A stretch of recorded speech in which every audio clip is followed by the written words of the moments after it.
maybe some people would say that was not the most radiant game for them, but there's a lot of questions about that. PSG.LGD managed to tower over them, especially in that game too, and that's why we see them in the spot that they are today. But now we'll get to see them against Nigma Galaxy, a team that's been looking incredible. Seb, when we first came in here, before we saw any matches, you were already talking to all the talent about how you thought they were in top form here. Yeah, I think they were looking really, really strong, and it's obviously hard to assess because they were playing in Div 2. So you're tempted to say that their opposition is a little bit weaker. Are they really as strong as they were? But I think when you really kind of try to read through the DOTA, which I was trying to do, they look super strong. I'm really not surprised that they're in such dominant form, and I think they're gonna keep peaking. I mean, these players they excel in the money time. I'm looking at them kind of picking up some steam, and I think it's going to keep getting better and better. I'm thinking, the Kurokis, the Miracles, I mean, all of them, honestly. I think, the harder the games, the toughest the challenge, the better they perform, so. Yep. Let us remind everyone what money time means here as we check over the format of this tournament. We're now in the second stage. You'll be able to see here any second. We started with two groups of 5 teams. That was a round robin best of 2, and 2 teams got eliminated from each group. Now we're moving on to the playoffs. 1 team from each group as well made the semifinals from these playoffs, and these playoffs are single elimination, as we mentioned before, all best of 3s, including that grand final. So there are no second chances. It's just straight up if you lose this any game. Yeah, or rather any series. And yeah, with the single elim on the line, like you're saying, I think that's kind of neat because, while it's a little bit sad, we won't get to see any lower bracket runs. Those are always a great storyline to look out for. It does mean that teams are not going to hold anything back. Every single game, every single kill, every single smoke, they're going to be playing for max efficiency. And just to give a little bit of a perspective of what these games can mean for these players, I mean, you see the difference, between being 5 and 6 and being 3rd and 4th. Like, it's literally, it's double the price. It's 425,000 USD, which is basically double the price of winning a major. Yep. Right. So I can't emphasize, how much it means in terms of what's at stake in these games. And the single elim, it brings, a whole new layer of what these games represent, and also the ability for these teams to adapt to the format, because you get only one chance to kind of deal with what the enemy is going to be throwing at you. You get the break in between the games, probably a second map, a third map at best. But usually in, other formats of tournaments, you get to think about it, overnight, get to drop to the lower bracket, kind of distance yourself from the game, play other teams, get another, kind of other ideas of how you could deal with that team in particular. You get to also watch other teams deal with them. All of that is gone here. You have to face them, either beat them or lose to them, and that's it. These are the original teams that were attending this tournament. To do another reminder for you guys, in that Group A, we lost Liquid and also TSM, FTX. And then in Group B, we lost D-Boosters and Tundra Esports. In these 2 groups, though, we got Secret and OG making it through to those semifinals directly, and the rest of the teams will be going into that single bracket. Here are the final standings for the group, so you guys can see OG and Secret topping both of their groups. Secret with the best score overall. As I just mentioned, TSM and Liquid going down, Tundra and Esports and D-Boosters also. And in the middle pack, PSG.LGD, Team Spirit, RNG, and Nigma Galaxy will be duking it out for your pleasure very, very soon. I think it's kind of interesting, like when you look at the teams that are 100% locked and guaranteed already, going to TI, going to Singapore later on October. We've lost one of them, right? TSM is out. Yep. They're actually not going to Arlington. They placed 4th in the NA, so we won't see them for a while unless they choose to participate in any upcoming third-party tournaments. But for OG, a top 4 finish already guaranteed, and I'm eager to see how LGD does in their first series. Yep. I'm curious as well to know when this first series will be. We see the brackets here. This is very informative to us, very nice visual aid, but I need to know times. I need to know the schedule, which will be on the screen here any second. Soon. We will see it. But we are starting, and I promise you, with PSG.LGD versus Nigma Galaxy. That's going to be in around 8 minutes here. So let's talk about this matchup first. I mean, I can't emphasize how excited I am about this matchup. I think these 2 teams, first of all, they have big history, kind of against each other's. Nigma versus PSG.LGD, I believe that was TI9 lower bracket finals. Obviously really big games, still in these players' mind. There it is. There you go with the schedule. So, I mean, this matchup, honestly, both these matchups are crazy. And we finally get, a really good taste of... I swear, even though, however real it looks, this is an AR trophy currently. We have a physical one for the teams to take home when they manage to win that grand final. But now we actually get to talk about real DOTA. We get to talk about the match that's going to be in front of us very soon. PSG.LGD versus Nigma Galaxy. We've mentioned Nigma briefly, but I want to hear from you, Richie. PSG.LGD, they've been looking in top form for the most part of this tournament. One of the strongest teams coming in. What can you tell me about them? I mean, you know, coming in with pretty unstoppable form already in their first 2-0 series versus the rematch, right? The last team they faced internationally was at the main stage TI-10 Grand Finals, right? It was the first match they had here, 2-0, very, very heavy-handed defeats as well to Spirit, who, I might add, have been also really dramatically improving throughout the tournament as well. LGD, right, their only so far kryptonite has been the puppy lineups, the puppy drafts, right? And specifically the play styles. But Kuro is another one of these, you know, ginormous minds in the West, so I'm eager to see how he's going to be able to do here. Yeah, I'm interested. I want to add to that point, you know, because the puppy lineups for now has been this more aggressive lineup than usual, right? They've foregone the tricore to go for full-on aggression. Nigma actually tried something similar as well against OG, so perhaps Nigma could be not necessarily imitating, but they have a similar style to Secret, could be an issue for LGD to deal with. I feel like Nigma is just very versatile, so they're just gonna kind of pick the best weapon they can use against each given team. They're probably one of the... I think these are probably two of the most versatile, if not the most versatile teams in the whole tournament. So it's going to be incredibly... I'm curious to see what they're going to, you know, use today. Okay. With two versatile teams, we honestly cannot guess, which is why we're not going to keep guessing. We're going to go to a small break, and when we come back, it's going to be the draft between Nigma Galaxy and PSG.LGD. Please stay tuned for this wonderful encounter.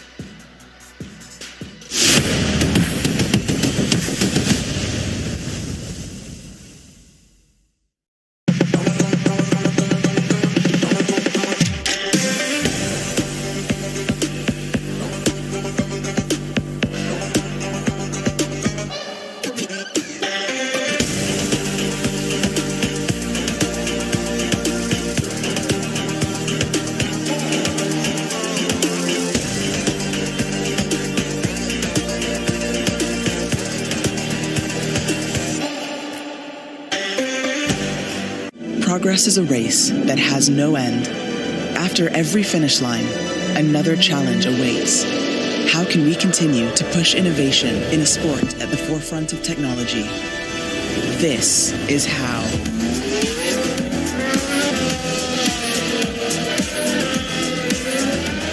Discover how Aramco and the Aston Martin Formula One team aim to meet Formula One's sustainable fuel targets. Aramco, powered by How.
welcome back. The teams are ready to walk out on that main stage, and they're hopefully ready to play some great Dota.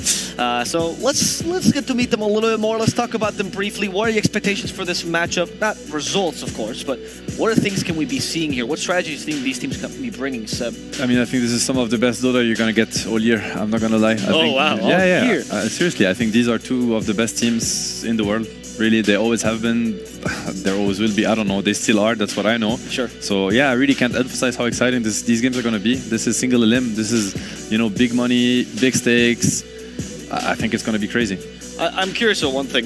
When you have these teams that are so versatile, most teams usually prepare for the first two picks. That's a very big part of the preparation. How do you prepare against a team that can just bring out a new strat completely? I think you have to focus on your own strength, right? I think there's no such thing as countering LGD or cornering them. And sure. Likewise for Nigma, you have to really know what you want to do and make sure that it's going to be well executed. I think that's the most important part. Okay. Mm-hmm. Yeah, I think we kind of saw that with I believe it was the OG series versus LGD.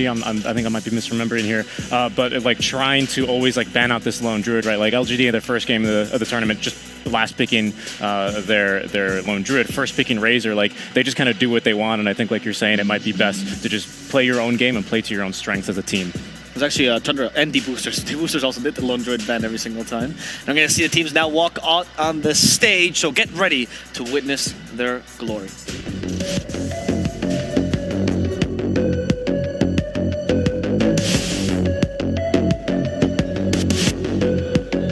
Welcome back to the stage. It's almost time to kick off our first series, and the first opponent to take to the stage, well, they got off to a rough start in the group stage, but ever since that first series, they have been brutalizing every opponent in their way. Join me in welcoming to the stage PSG.LGD.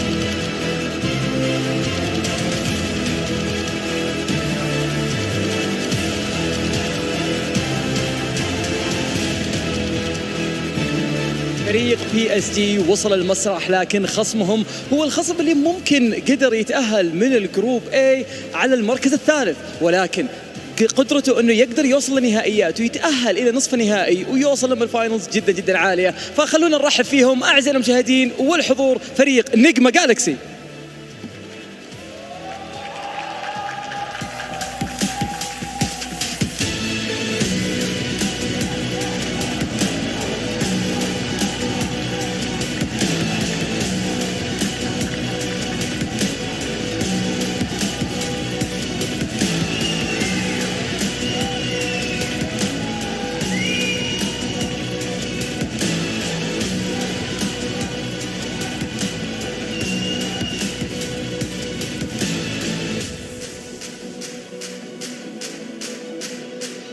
The stage is set, the teams are assembled. This is one best of 3 single elimination.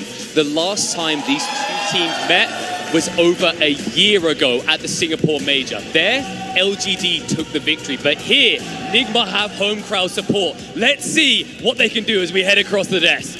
خلونا نشوف وش اللي ممكن يحدث في الجيم هذا اعزائنا المشاهدين. في اخر مره تواجه فريق PSG.LGD ضد فريق نيجما جالكسي كان قبل اكثر من سنه في ميجر سنغافورة، ولكن اليوم راح نشوفهم مره ثانيه يتواجهون. لكن لا ننسى ان قيمه الفوز الواحد اكثر من $200,000، وكلنا متحمسين نشوف مين اللي بيقدر يتقدم للنصف النهائي ويقابل السيد الاول من كل جروب. بالتوفيق لهم ان شاء الله. نتوجه على طول للاستوديو التحليلي ونرجع لكم في المباراه الاولى.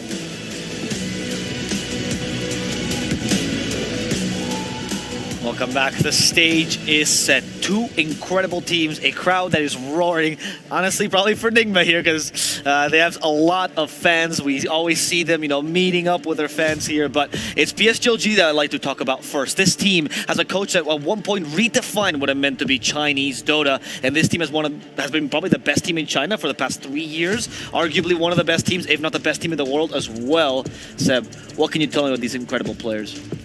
That they're incredible players. I mean, I very much agree with that. No, I think, these teams and these players that are as experienced, the later you get in the tournament, the scarier they look, because they learn really quick. They understand things really quick.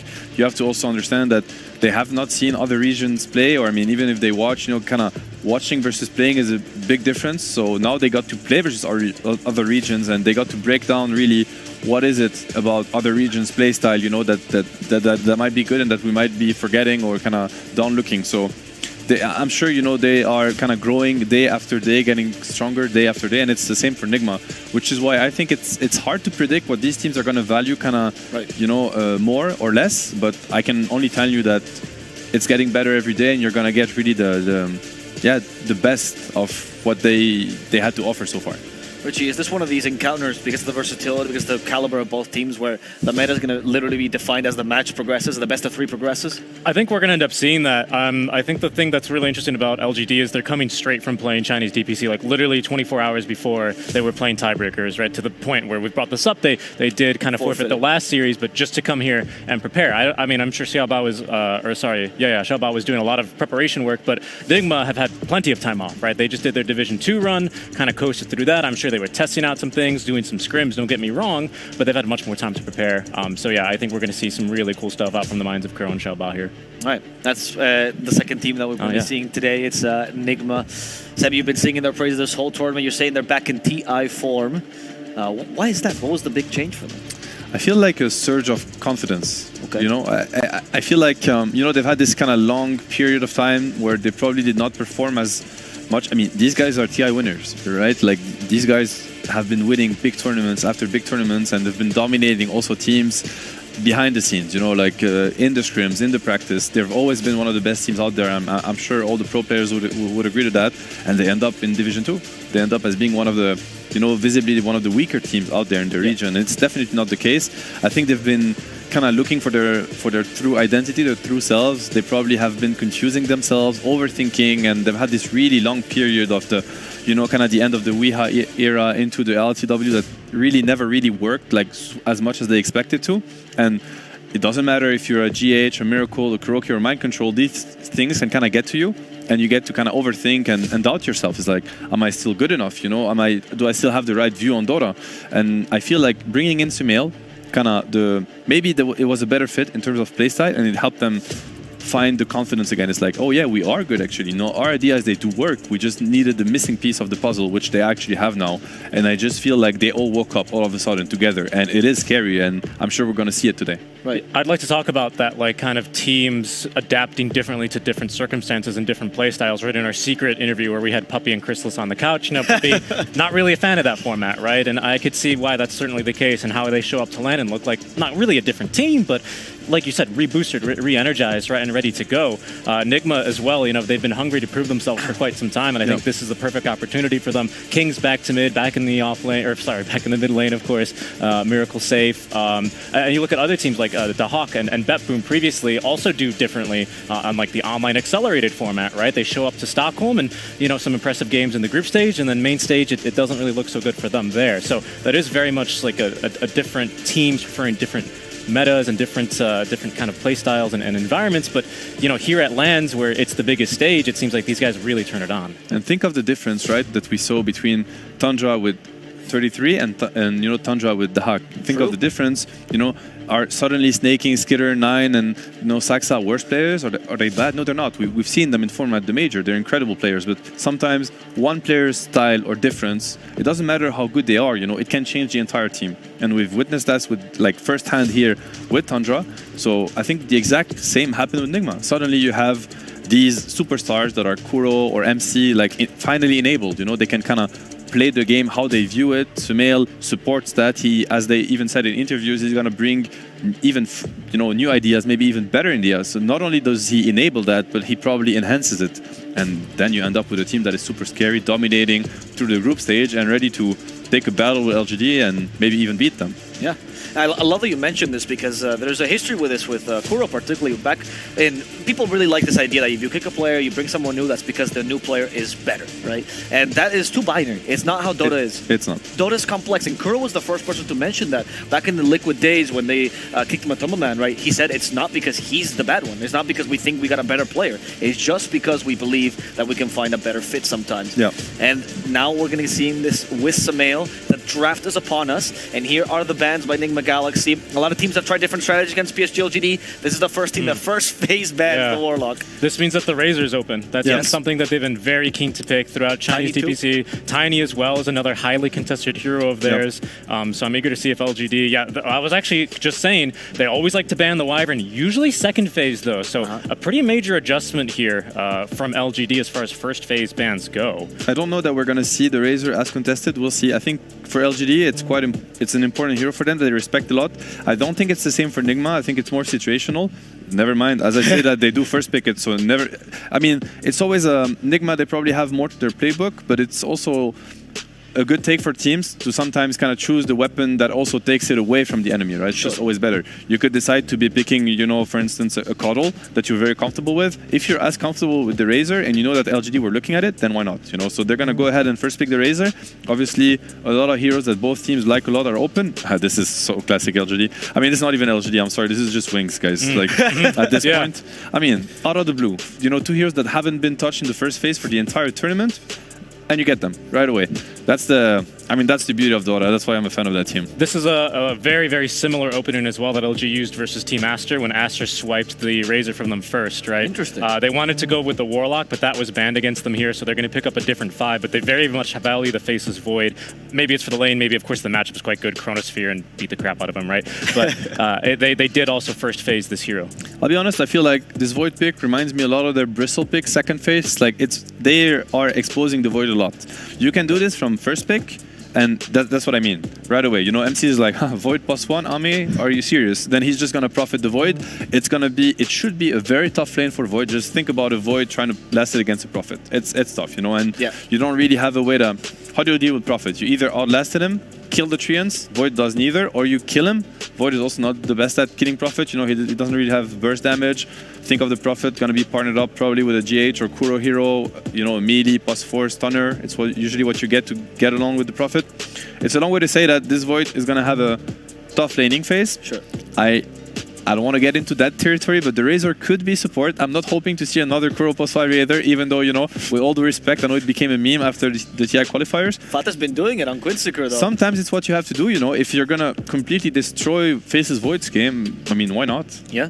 And here, maybe the Enchantress was also preemptively picked to make sure that the Void could have an easier lane against MP. Yeah. Very big mind control hero as well. Enchantress does decently against the MP, steals the Treant. So maybe they were already planning this. And the Bristleback pick, he got 2 full picks to counter him. This time you only get 1, and maybe LGD was setting up for that.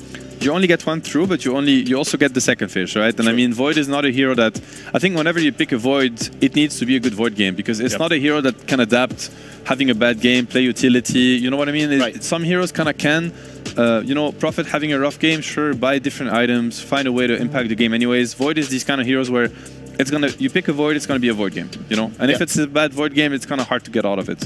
Yeah, and I think one thing you're gonna need to look out for here is the potential for a Dawnbreaker right into the Chronosphere makes it just so much more difficult, especially early on where Void usually requires a little bit of help. Snapfire Kiss is very, very common, right? To kind of enable kills early and get his game started. The Dawnbreaker ulti in could be a serious problem for that.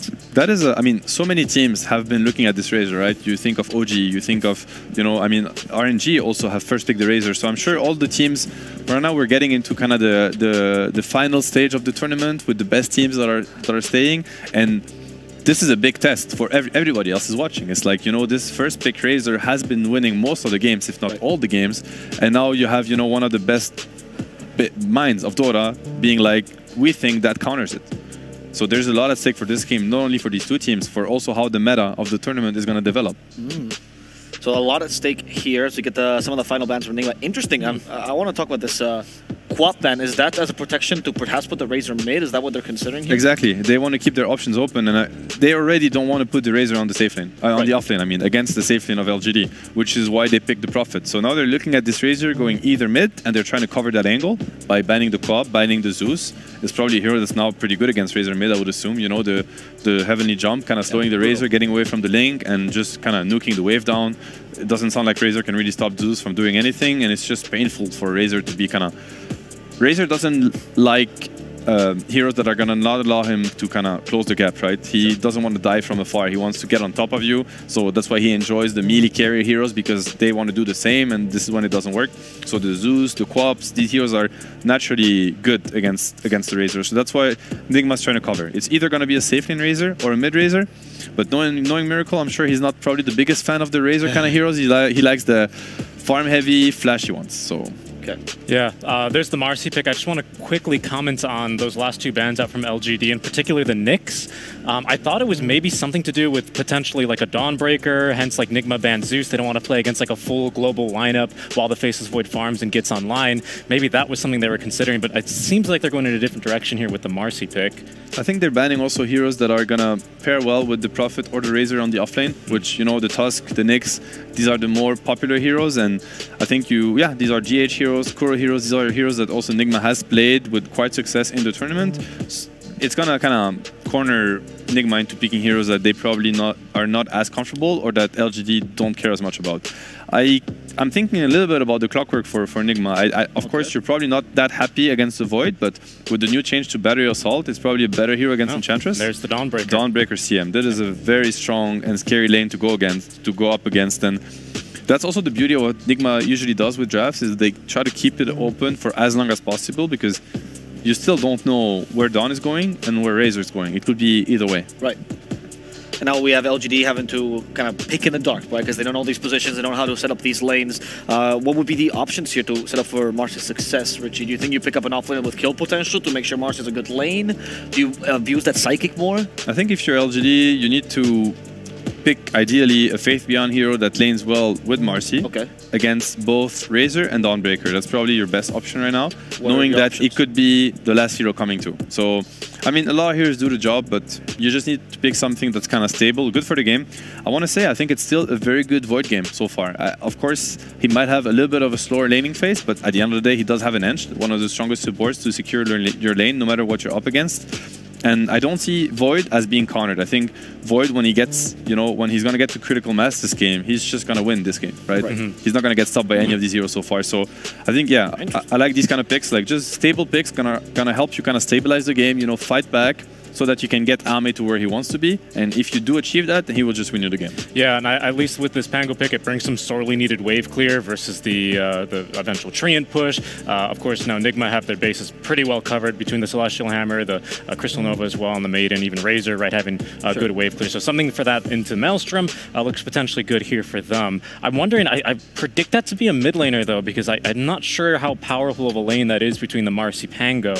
Something as well that needs a little bit, can give more damage into Chronosphere is still what I'm looking for early on. Especially into a Dawn CM lane. I can't think of a stronger lane than Dawn CM. I think it's dump CM lane. It's like almost nothing can contest it. It's just too strong. The power spike at level 2, Frostbite, Crystal Nova into the 2 Dawn spells. It's like nothing survives it. Pango, sure, he might not die, but think of him every time he goes for last hit, he's gonna tank the 4 spells, have to buy a salve. It is obnoxious. So what's the best options against these lanes though? Like when you have a lane that's really hard to beat, are there offlaners that can lose the lane and then have impact in game? I mean, I would maybe look at Enigma, these kind of heroes that are like, you're gonna slow them down a little bit by denying creeps. I have the feeling that it's still too much for Eidolons to even sit in the lane, too many spells like between the Nova. It's hard. I mean, Dawn does one-shot Eidolons. I'm not sure. I think that's sometimes it's just too strong of a lane. You're not gonna find something that beats it. So build on the game, accept that that lane is going to be rough. You know, look at heroes that can rotate better. You know, just like open up. That could be an idea, right? Because they need something to open up their map. Right now, these 4 heroes for LGD, outside of Pango ganking a lane, it's not really any heroes that like kind of set up in a lane and then like make space for this Faceless Void. Yeah. Like that's my biggest concern. Whereas Nigma, they can speed up this game. They're all over the map now with this Dawnbreaker ulti being online. Razor's running in, NP's TPing in behind, right? Like it's actually kind of terrifying right now how quickly Nigma can take control of the map. I think LGD, they need a little bit of that for their side. And that is Nigma's comfort and probably so far LGD's weakness. You know, if you think about the Secret Series again, they lost to this, okay, we got rough lanes and we're just getting rolled over. It's what happened against Secret, you know, with the Dawn, with the Zeus, kind of the same, right? Global presence into the Chen, grouping up. And you could see the same happen here. I mean, if Razor has a good lane and they start grouping up around him, the Prophet kind of forcing the fight because he's taking down your towers, you have the Dawn ulti.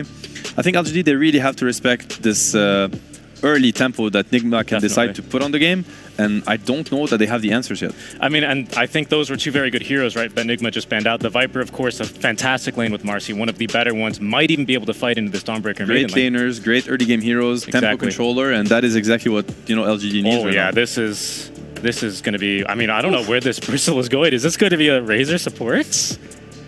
Perhaps a Dawnbreaker support? It could be I think it might be a Razor support. I think it might be. I mean, it could be still a Razor mid, for instance. Dawnbreaker position 4 with the Prophet. That's a very good lane. I think Dawn is also quite good against Ench. You know, he's very strong, good stats. He can fight back the Ench early on. Okay, they do go for the Death Prophet, so I mean, it could still be a Death Prophet position 3, right? Yeah. They could still swap it up. I mean, Faith Beyond plays both heroes. Probably for the tempo of the game, the Pango mid is a little bit nicer, and the DP matches much better into the Bristleback. It's just a good lane for DP. We've seen it yesterday with Rezo playing the DP against actually Ame's Bristleback, if I'm not mistaken, and that turned out to be really good. So yep, and I really like the DP pick. No matter the position, really, it's going to give you a lot of Roche control, Roche potential, tower siege as well into the Bristleback. Right, that's going to be some really good physical damage. I like that as a last pick overall. Yeah. Super fast-paced lineup from Nigma. I think LGD, they're going to be on the defensive. They're going to try to stabilize the game and kind of drag it onto the mid-late game. A little bit of a reminder of that Secret game, right? You talked about them being adaptable. It seems like they found that Secret was the strategy, and let's see how they can execute as we go over to our casters for this great encounter. Get ready for Nigma Galaxy versus PSG.LGD. That's right, here we are, game 1 of this best of 3. Nigma with some heavy tempo, great lanes. And LGD, it's going to come down to how they respond and react to that early aggression, isn't it? Yeah, PSG.LGD, they needed something, some kind of damage to dump inside of Chronosphere. I'm a little worried about the cooldowns that they have, because they have Faceless Void and Dead Prophet. And Nigma's lineup, they rely on no cooldowns whatsoever. They're always going to be ready to go, especially this Bristleback. We've seen it so many times, not just in this tournament, but also in the previous DPC tour, how explosive Bristleback lineups can be. Yeah, I mean, it's difficult to kill him off in lanes. You can't necessarily shut him down early on. And even just a couple of Ancient stacks gets him through those tanky early items, the Vanguard or the Hood, and into the Aghanim Scepter, which gives you that superb item timing in the early mid-game coming out of that laning stage. Super strong lanes from Nigma Galaxy, because they switch things around a little bit. We're going to see Samael playing that Razor on the mid lane, and yeah, Bristleback on the safe lane. It's very tempo-oriented lineup, also having Nature's Prophet, so 3 good scaling cores on their side. Even though GH is playing CM, I still think they're going to be laning CM plus a Bristleback, and then have Nature's Prophet laning with Dawnbreaker to be able to have some kind of a stun in that lane, to be able to stop them from TPing, and it's super strong lanes from Team Nigma. I'm a little worried for PSG.LGD, like they need to stabilize their game and play for the mid game, because their early game is not that strong. Enchantress, sure, strong laner. Faceless Void doesn't provide you with much. He doesn't deal well with the Nature's Prophet in the lane. I'm mostly looking at the Nothing to Say Spango, how he's going to be able to perform. He has relatively easy game. There's not many silences, stuns. There is root mechanic from Crystal Maiden. Other than that, he should feel pretty comfortable coming into the fight with the Rolling Thunder. Yeah, and it's only taken a couple of years, but after Mind Control's asked for Kuro to pick me Prophet, he's finally got it. Beautiful little tomato skin as well. We'll see the treants come out a little later on, as they did smoke across to this Radiant Triangle, get an early high ground ward around that top spire, the high ground there. What's the primary idea behind this Observer Ward? Is that just to try and spot out people to get First Blood? It's like a First Blood Ward? Yeah, they also want to see what's happening in there, if there are any stacks, because they do have Bristleback, and Bristleback, one of the better heroes early on to go in and potentially take the stack. So you don't necessarily need the stack for yourself, because imagine them coming in with Nature's Prophet, Bristleback, Dawnbreaker, CM as your cores. It's like super difficult to deal with, especially because like Marcy's damage output early on is really not that big. Nedra's Enchantress, Faceless Void, like he needs Chronosphere, Dead Prophet needs that Exorcism to be able to get the damage done. And we're going to see the lane setup from PSG.LGD. Dead Prophet plus Marcy, you need to have, like, once again, something with a stun, and the lanes are going to be as we expected. Bristleback plus Crystal Maiden, even though Jay is going to be playing that CM on the bottom. Mind Control on Nature's Prophet, his classic with the Dawnbreaker, Orb of Venom. A lot of slow. Want to see how this lane goes, because Nigma, they will be putting a lot of pressure on Ame, and we can already see, like, forcing him to use a Tango. There is a hammer, Ame trying to dodge. Will dodge it, but the slow is still doing a ton of damage. Yeah, he's going to take all that chip damage. Not comfortable for him whatsoever. And they've already blocked up one of the camps as well to try and limit the pulls and the creeps being stolen away by Y. As Enchantress did go for Enchant level 1. Of course, can be grabbing those treants from time to time. As top lane, GH playing aggressively with Miracle, getting a snipe on the Jinkyu Courier. Chasing Faith Beyond back onto tower and now facing the target against the Marcy with the Frostbite there. They've got some good damage into him, and that's the level 2 hit that we were looking for. Yeah, they got that level 2 much faster than PSG.LGD, because they're still level 1 playing aggressive with the Bristleback, coming in with a couple of mangoes on Crystal Maiden, and GH is the one who got the first blood. Also, you want to have as many possible mangoes in this lane, because you're playing with the Bristleback. It's not about, you know, using the healing salve on your tree, because it's not a thing anymore. So with having extra mangoes, you're going to win the trade war against Dead Prophet and Marcy. Also, it's one of those cliches, right? Like, offense is the best defense. Absolutely. And in this matchup, like, Dead Prophet's not going to be getting too much value from the sidekick. This is not the lane that, because usually I think Jinkyu, he knows he's the best player in terms of utilizing Marcy, because he's not going for like this support Etherlands type of a build. He does go for 1-1-3 or 1-1-4, what do you want to call it, with the sidekick, and then he wants to scale. So Phase Boots, BKB, Blink Dagger, Basher, he is using 100% of the hero. I think I already mentioned it a couple of times. I'm not a big fan of that, using Dispose and Rebound only, and also Unleash. Like, this is your damage, this is your ulti, this is something that is supposed to be big, and then you use it only for the spell mechanic, which is kind of meh. Yeah, it gives you a lot of options as well. Like, when you have a hero like Pango from your mid lane, right, it also gives them more options, whether they want to go for utility or damage. So then Nothing to Say has the option to think about, you know, the Blink Dagger rather than Diffuser Blade or the Aghanims and things along those lines. As we all get back underway, as we've seen tips fly around, you know, Kuroki getting a lot of love from his own team as they've set themselves up for a good victory in this early laning stage.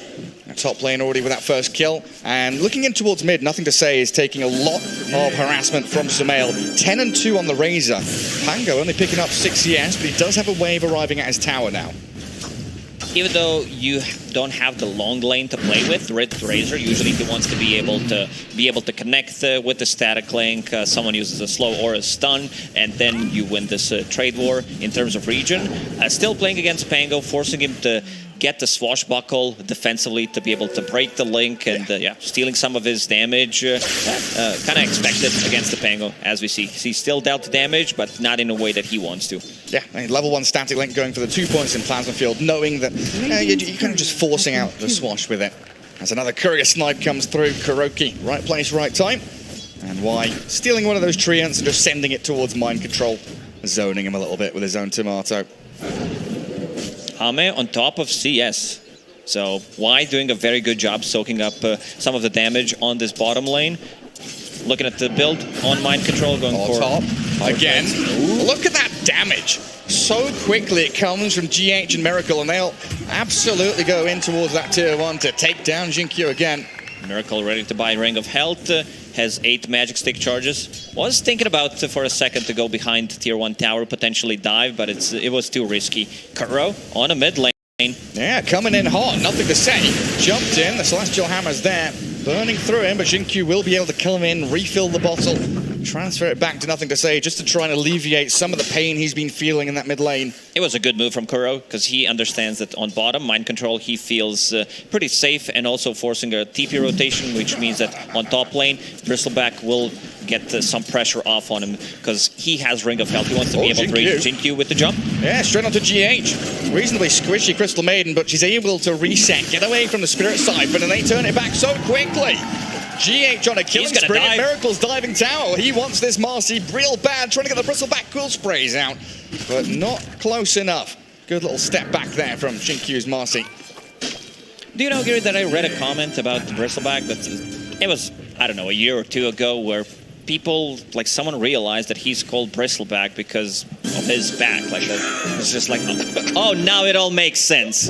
It's like, oh, Doom is called because his ultimate is Doom, yeah. Exactly. Oh, nothing to say. Did invade enemy jungle and got that bounty rune. Razor 24 CS 17 on Pangolier. Yeah, Sumail doing very well in that lane, but again, they move aggressively towards the DP, completely zoning her out of the lane and away from the CS as she's currently sat at 13 last hits. Such a great solid lane from Team Nigma up top. And as we expected, Marcy going for more points and rebound, because you don't benefit from the sidekick in this lane. GH level 4, they're going to try to go for him. Out of position, dragged back in towards the DP. Does get a couple of spells off, but GH about to die. Yeah, he does pop the stick, but that's not going to be enough to allow him to survive. Surely not. Jin-Q will dive onto the tier 1 and finish her off. Puts himself in danger, though, as Miracle with these cool sprays will get the trade back.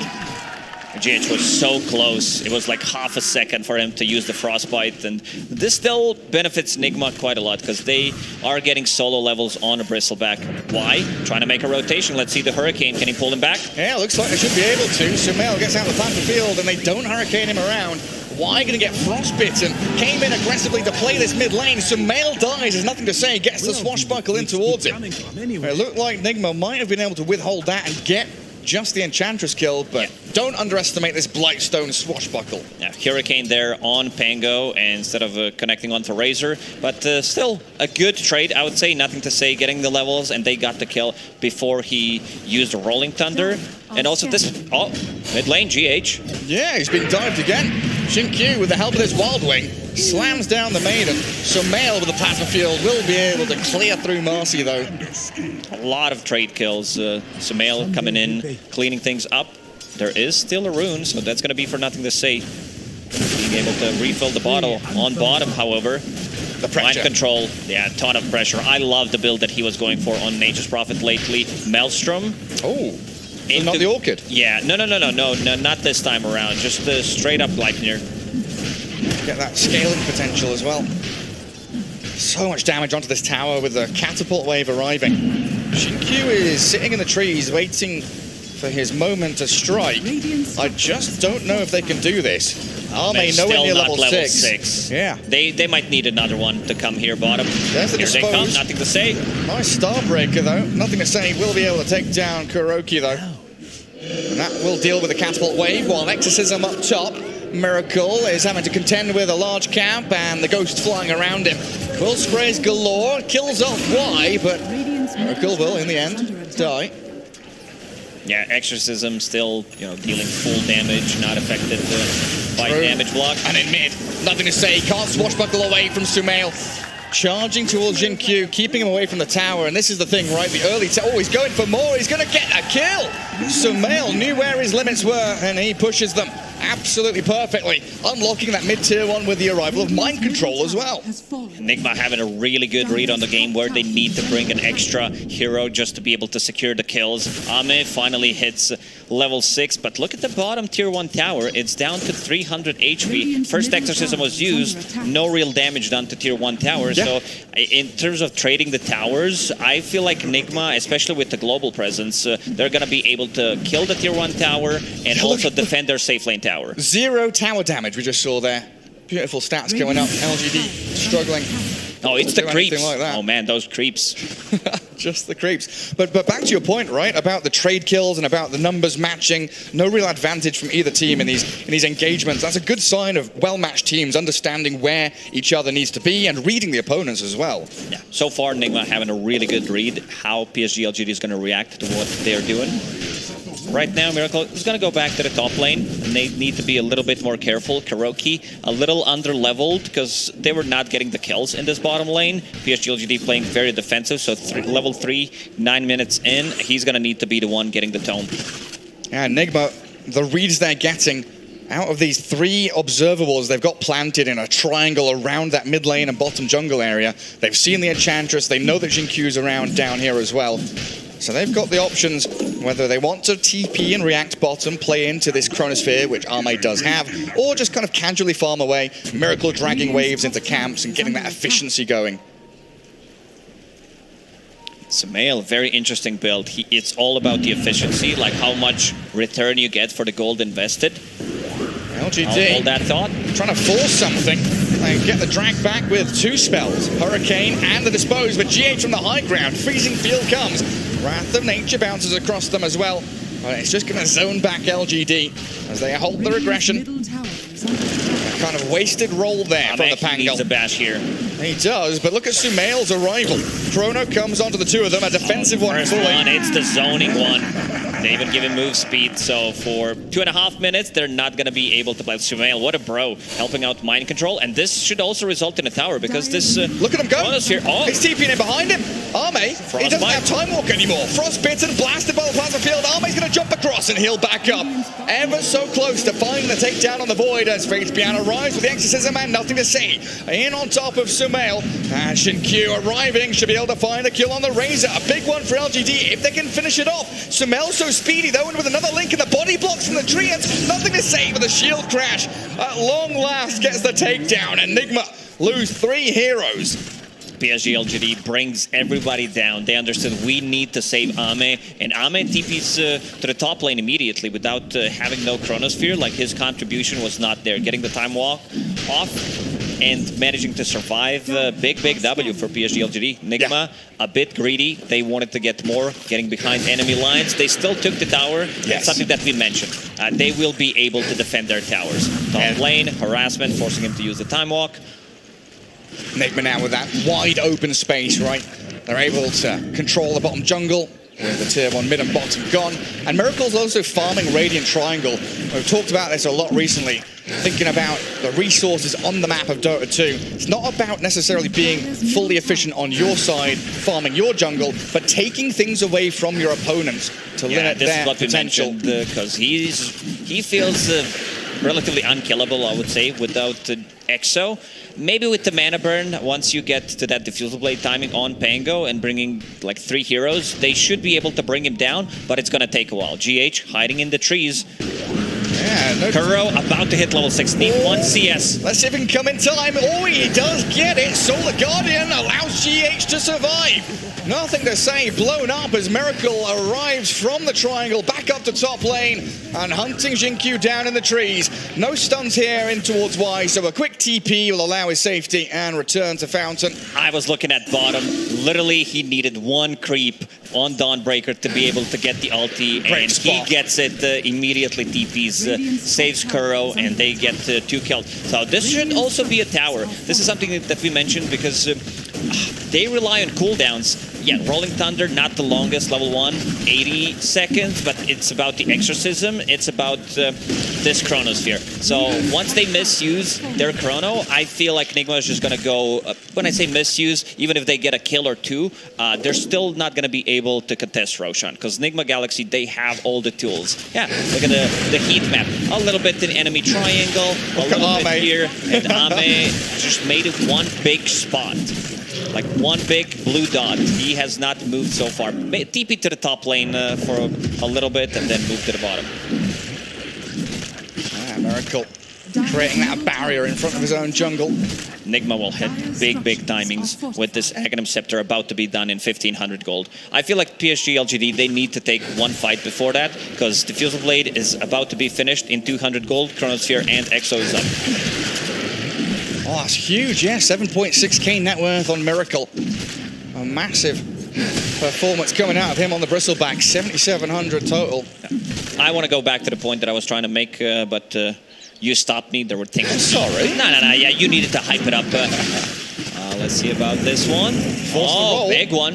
Use the Rolling Thunder. You see that physical damage Mid from lane, Miracle. Razor in trouble, has haste. Yeah, but it's been dispelled. Enchantress slows him down with a freezing field. GH, he lets it go. Why? Chased down by the Dawnbreaker, slammed into the ground. A Faith Beyond with Jin-Q trying to run back to the high ground, but look who's waiting for them. It's Mind Control with a Solar Guardian. They can't get the Master though. She's out. They want the Faith Beyond DP instead. In comes the Swash. Faith Beyond and nothing to say, bursting through them, and Miracle, he's nearly dead with the bristleback, keeping him alive ever so barely. Slipping out of danger while Mind Control is left stranded.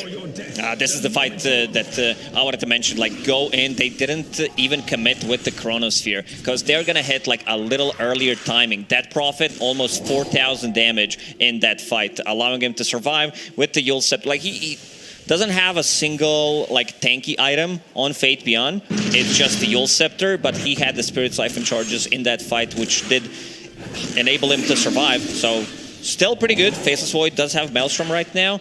Still Chronosphere ready. So even if Nigma Galaxy decides to go inside Roshan with the Aghanim Scepter on Bristleback about to be completed in 900 gold, PSG.LGD will still take that fight.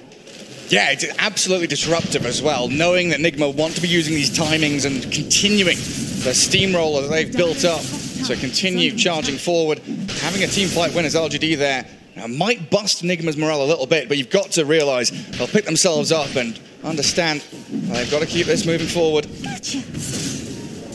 Mind Control sat up top currently, being eyed up by Jin-Q, but he doesn't have any teammates nearby currently. Killing off a Hellbear that's slapping his tower. Sumail died 3 times in this game. Like, ideally, you would want to have Bristleback Ags and Razor's BKB synced up, because that would be your big timing. They might still wait until Sumail has a BKB, just so that he doesn't get burned. I think he was baiting there on a mid lane, but maybe underestimated positioning of Enchantress to be able to dispel that haste. Is Y just sending creeps to every tower? He sends a Hellbear top, he's sending creeps down to bottom, he's like backdooring towers non-stop with this Enchantress. Dire's bottom tower is Been a little bit naughty. Dire's structure. Oh, Dire Glyph comes out. Maybe thinking about a play into mid, stopping Faith Beyond from farming freely anyway. And our DP heading into a BKB of her own, but Sumail out in the open in the river, speedy enough to get up the staircase. And Mind Control currently just holding objectives. I think you're right, they are very stalwart ladies sitting in front of their objectives, making sure that LGD don't have any freebies while they're waiting for this Aghanim Scepter and BKB synchronized timing. Still PSG.LGD, they will be ready to strike back. Exorcism is level 2, so 2 times more damage. Thinking about going on Ame. He's being frostbitten. Chrono defensively once more, and the Dawnbreaker's Solar Guardian lands. But he's got Time Walk again in a couple of seconds. Mind Control spots him, sprouts him. In the fog, we go with Ame now. Celestial Hammer to close the gap, and the body blocks from the tree and allows another Frostbite. The Faceless Void destroyed by Nigma. Not only did they manage to get a kill, they also managed to bait the Chronosphere. So, so far, in terms of Chronosphere usage, I believe this is the second one. We still haven't seen the full potential of it with Exorcism running and then going in and dealing damage. I think it's time for Nigma to go inside the Roche Pit and force a fight. And we were talking at the start of this about how LGD reacts, responds to this aggression from Nigma. And so far it's been to run away and defensively use your spells. Why?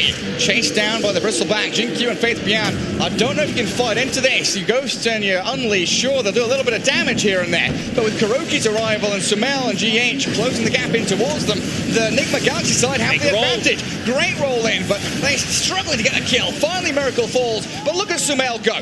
Clears through Faith Beyond. Jin-Q will follow him into the grave, and nothing to say, has to TP home.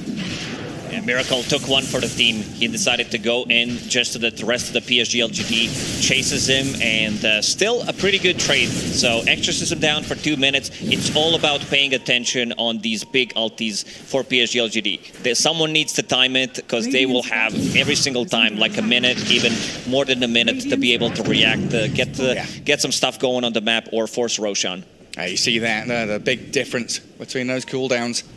And we saw that bottom tier 2 getting destroyed by the little treants, right? Unlocking the outpost in that bottom jungle for them. Oh man, we nearly have a BKB on the Maiden as well. She's going to be able to just stand there. Crystal Maiden rushing a BKB. She's going to have it after this wave. That's incredible. Pre-20 minutes. Shard and Blink, of course, going to be coming up quickly afterwards. Precious bounty. But we've already seen GH's freezing field and how much damage, but it's not just the damage, but DP wants to chase, Pango wants to chase, Void wants to, they've got all these heroes that want to keep chasing heroes. Freezing field just doesn't allow you to do that. 15 seconds until Chronos, 60 until Exorcism is back online. I don't think PSG.LGD can contest this one. And they see Arme. Arme might try to go for a steal play. Well, they see him. They know that Arme is nowhere nearby. He's not going to TP. They don't have a tier 1 tower there. They don't have a tier 1 tower on the mid lane. And the rest of like, look at the 2 supports from Nigma Galaxy, covering every entrance where they could possibly get from. Get inside and try to do something about it. One of those clever things where it's like, hey, Miracle, you've been farming enemy engines for a while. Do you think Arme's going to try it? Let's ward there and see what he's up to. I knew exactly where the Faceless Void was. And nothing to say. Running it back as Miracle, Sumail and the gang invading bottom jungle.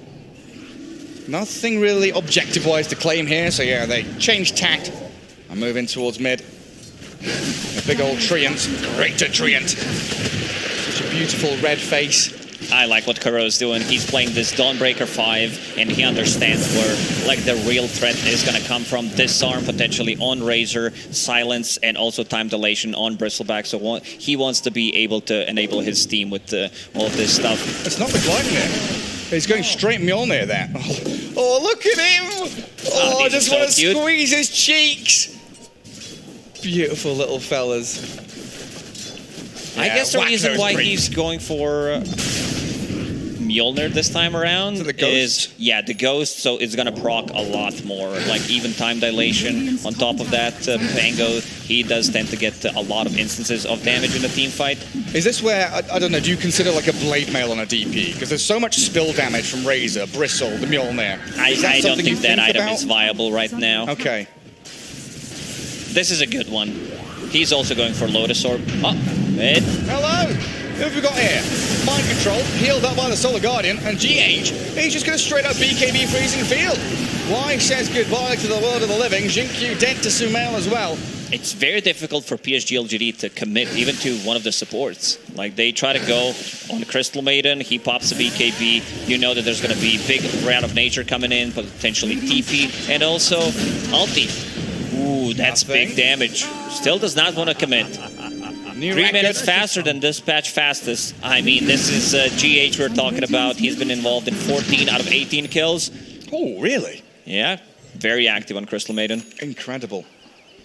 Hey, what does LGD do to try and come back from this? Is it like they're just trying to wait out Aegis? Do they want to go for a team fight when Exo and Chrono's ready? PSG.LGD. Like, we need to talk about them getting a perfect Rolling Thunder, because there's still nothing that can stop the Rolling Thunder. In the fights, you still need to respect damage from the Bristleback. It's pretty similar to like Medusa, where the damage becomes overwhelming at one point, because if you're in a fight for that long, the close sprays, they're gonna stack up. Problem is, there's gonna be so much chaos in the front line. Razor with the BKB, using the static link, forcing you to drop an ulti, potentially like forcing them to use this Chronosphere in a way that they don't want to, and then Nigma Galaxy has like pretty free opening into the team fight.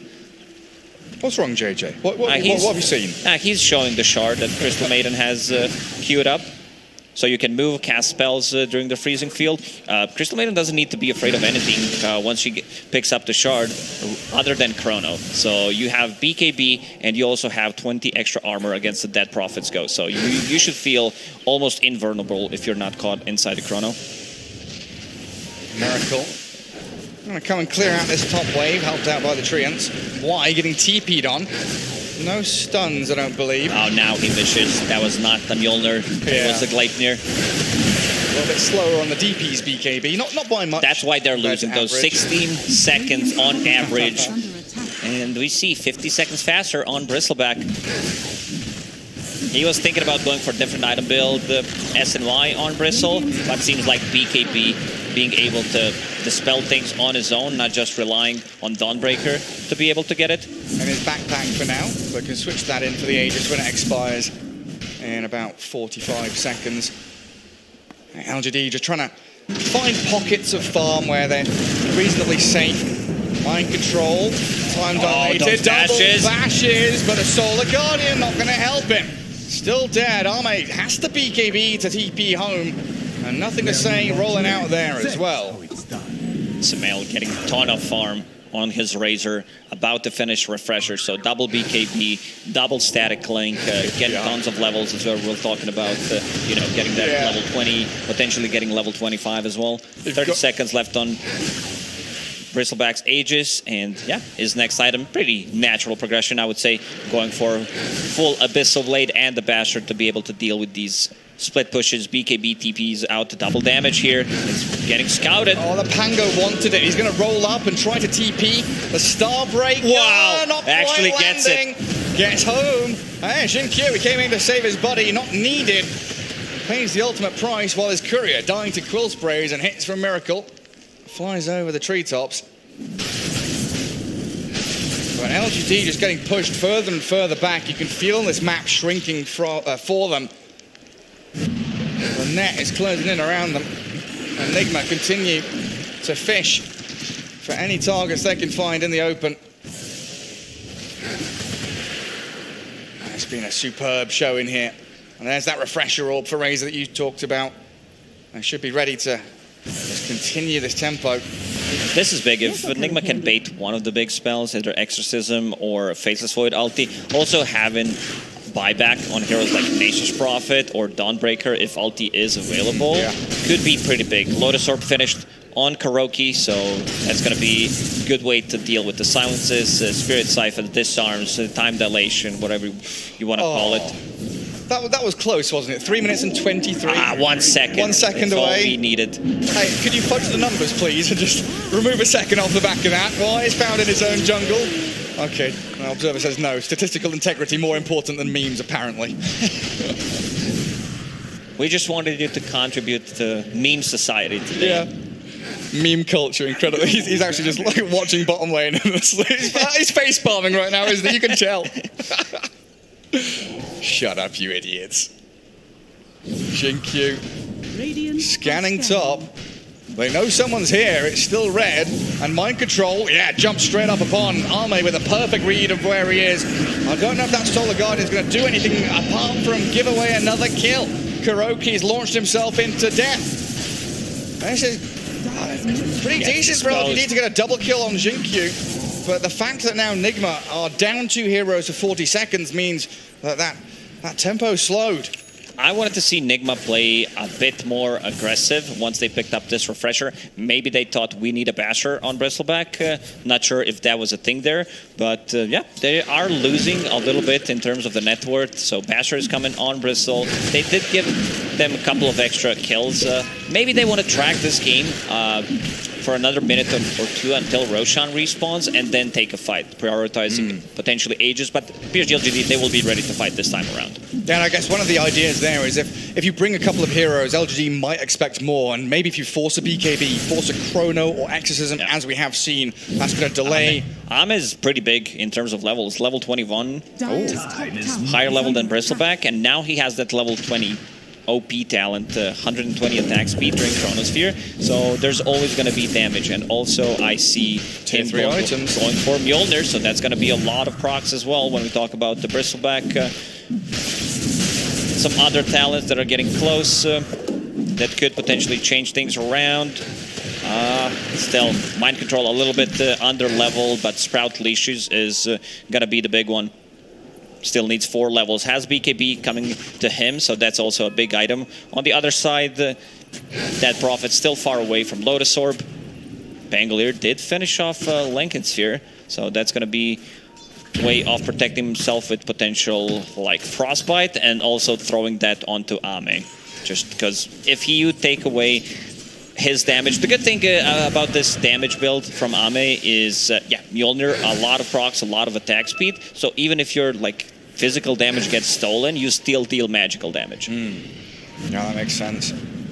It was one of the ways to like try to counter. I remember one specific game where Troll Warlord playing against Razor did build MKB. We were casting it. Yeah, we were casting it. Yeah. He rushed it straight up.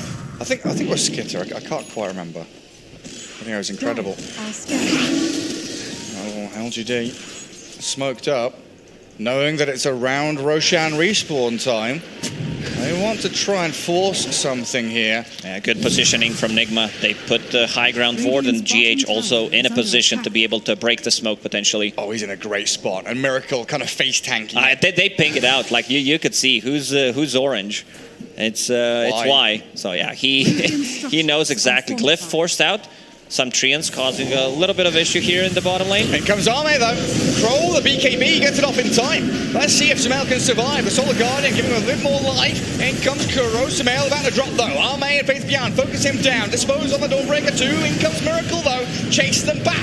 Big physical damage hits from him onto GQ, and Mind Control sprouting Faith Beyond. The buyback out of Kuro and Sumail, forcing the fight near this Roshan pit is going to get them the takedown on the DP. Oh, I don't know if they can get any more though. A stun. The Frostbite comes. 3 down on LGD's side, and Roshan still 40 seconds away. And this is a freebie for them. This is what we talked about, you know, just to be able to have buybacks on their side. This is how you counter big teamfight ultis near the Roche pit. So yeah, 30 seconds. They still have time to potentially like take a fight, take a 3-3 tower. Jinkyu with the buyback. Ame easy in and out with the shard. Forcing it here with another buyback out of the DP. They dispose Miracle. He's still tanky, and GH will zone them away with the freezing field. His That's BKB a big one. And the kill on Needs another one. Coming. Sumail, he'll find it. A dieback on Marcy. Ame back in, but he's stunned up. He's been chain disabled. Ame's down. Buybacks immediately. Nothing to say. He's trying to roll up and chase them back. Nigma wants to retreat. Reset time for them. Give away the life of Kuroki. Oh, no big Scepter. deal, but he yules the profit. He does have a buyback. Ame will clear through with a triple kill on Wise Enchantress. LGD pinging out Roshan immediately. So no buyback on Kuro, because he did use it in the previous game, but they do have 2 buybacks on their side. And someone calling the hands as a DD rune spawned near Roshan. Let's see how Nigma approaches this one. Do they just let it go, or they want to contest it? It looks like they're just going to allow LGD to take it. They were a bit greedy. Maybe if they left one Treant inside the pit, fall back into Roche. Miracle going in. But he's being rolled on by the Pango. He's in a 1v4. He's BKB'd up, chasing Y, but even with the backup of Sumail here, LGD are going to cruise towards them. Walk up the ramp, look towards Sumail. Refresh BKB comes out of the Razor now. Miracle, chasing back as a Faith Beyond, aiming the DP as Ame wants Sumail real bad. Pops his one, but there's no way he can survive. He's gone. 100 seconds. And a chrono onto Miracle allows the Void to get in front of him. Nigma falling apart at the seams as LGD strike back with their big team fight ultis. And also double damage here on the bottom lane. Ahmed did pick up the Aegis in that fight. I feel like Nigma needed to approach it a bit differently. Try to secure Roche instead of going for the tier 3 tower. They almost killed it, but this Roshan is what changes the game completely. Where's the shard at? Because Faceless Void did have it. They gave it to Dead Prophet, so another Spirit Siphon charge. They wanna go in and potentially end it. Let's see if they decide to go for. Oh yeah, it's being pinged out. Yeah, they want to do it. They know there are limited buybacks on this dire team. I mean, Miracle doesn't have the money for it, but they also know there's going to be no Razor, no Dawnbreaker as they go for tier 4. Still double damage running, the extra damage from the sidekick. They want to finish this one off. MCGH, they can move forward with Kuroki, do a bit of chip damage here and there. Exorcism still going for a good 5-6 seconds, and the tier 4s are crumbling. Dispose on MC, they found the profit. He's got buyback available, but this freezing field stopped in its tracks by Ame and his Faceless Void. GH, your BKB's not going to save you here. Nothing to say, we'll find the takedown on him. They're ready to close it out. Bristleback is out in 10 seconds. Does have a BKB available once he comes out, but those bashes from both Faceless Void and Basher from Pango. He sprouted the throne.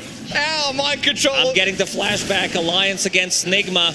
Try every dirty Arch trick in the Warden, book. when they defended the throne was at like 20 HP. Seems like PSG.LGD did know the need to back off a little bit. There are no creeps in the base. They're spam pinging it. Glyph not available for Nigma. And a 5v3 for another 20-30 seconds. Mid lane barracks going to be cracked wide open. Throne is out in the open, cold and exposed as Jinkyu. He's forced the BKB out of Miracle.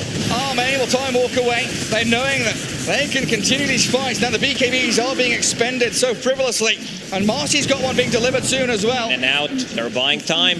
I've got the damage, but they don't have the vision of the throne to actually kill it off. This game being delayed out. They just dispose of the damage in from Jinkyu. The Unleashed Army's right clicks. The Chrono on in the backline zone 2. Mind control and Kuroki stuck No here. buyback on him. And LGD surely now have this victory in the bag. One more takedown. GH respawns, but a lonely maiden They don't can't have the do creeps this. in base. Crystal Maiden, the sole survivor, needs to be able to defend the throne. Y will backtrack, clear out the wave, stop the treants from any more of this nonsense He even of wave switched cutting. the Vambrace to Vam Null to be able to get some extra damage going with the ulti. Let's see how that one goes. His smoke breaks. Go on, GH, get in there, my son. Oh, the courier play, dragging the creep wave back, trying to buy some extra time. But Immediately Exo's running stunned. it, they call it. GG called, and PSG coming back into this game. It looks so good from Nigma up until that Roshan hit, where LGD defended their high ground, had the buyback advantage, and took that second Rosh away from them. I wanted to see Nigma play a little bit aggressive with the advantage that they had, try to force a fight. It felt like they played so aggressive, and at one point they just stopped. Like they got, I think they gave too much credit to Faceless Void Chrono and Dead Prophet out. It's super strong combo, but maybe try to force one, try to force them to misuse it and then take a fight. Like Jinkyu on Marcy, I said it when the game started, like his itemization, this is the type of Marcy I want to see in the games, where he gets the phase boots, gets the blink dagger, then goes for the BKB to be able to scale. You saw how much damage he deals, but also positioning yourself, because you blink in, you dispose, and then you get out of the fight. So you're not that tool that goes in and dies. Yeah, one of those drafts from Enigma that if you do slow down, you know, you need so much more force and strength to build that momentum back up. You hit that wall, the inertia stops, and all of a sudden LGD, they are ready to hit back, as we can head over towards the panel to talk about game one a little bit more. Hello, welcome back to the Analyst Desk. Aramco highlights are playing on our screen as we just watched Nigma lose that first game. It was a rough one, that high ground push especially. Yeah, it was a really close game. I think, honestly, I think you know, the DOTA was indeed delivered for that game. Many great sequences, many great plays. I think, you know, both teams really played their draft really well, honestly. Yep. Obviously, we knew that Nigma were going to be, LGD, sorry, were going to be a little bit more on the defensive, trying to, you know, slow down Nigma's aggression in the early game, which, you know, happened. Nigma played extremely aggressive, you know, won the lanes, transitioned that very well into the mid game. LGD hold on, and there was this very crucial Roshan fight that really turned the game. Maybe, you know, like a decision making from Nigma to go high ground instead of going for the Rosh, and perhaps we'll break that down a little bit more, but thrilling game, honestly. Yeah, definitely. I think Nigma, you know, bringing the tempo with that last pick, Bristle, the DP pick, really ended up working out as well, very nicely under the trustful hands of Faith Beyond. But what I really thought was, you know, we were speaking in the green room, and I was like, could the MP have considered a different item this game, right? Going straight into that Maelstrom when maybe they were thinking they needed a little bit more damage, more right-click damage and crowd control, and really it ended up kind of being the catch they needed. Which we can see in our scoreboard brought to you by SDC. Yes. Yeah, definitely. It felt like the mind control item build did not pay off. So obviously, you know, it's we're Captain hindsighting this. So yeah, definitely. You know, maybe he had an idea and it would have worked, but it didn't come into play. It definitely felt like there was something that was lacking a little bit, because LGD were able to kind of fight back, even though they were at a big drafting disadvantage, I would say, for that moment of the game, and just a big economy disadvantage because of how the laning phase went. But still, they were able to kind of, get a little bit, some trades, some trade kills in the fights. We saw the pickoffs also on the Prophet especially. I'm thinking about the top lane, they got my control several times, Kuroki trying to save him. All of these little things that it just bought time for Ame to come online. Yeah, I mean, Nigma Galaxy at the same hand, they did incredibly well. Miracle, right, farming in the enemy triangle. LGD smoke gank, buying time for Ame, as you say. And then Nigma used their kind of global lineup to really turn that smoke gank on its heels, right, kind of shutting down the early momentum of the Pangolier.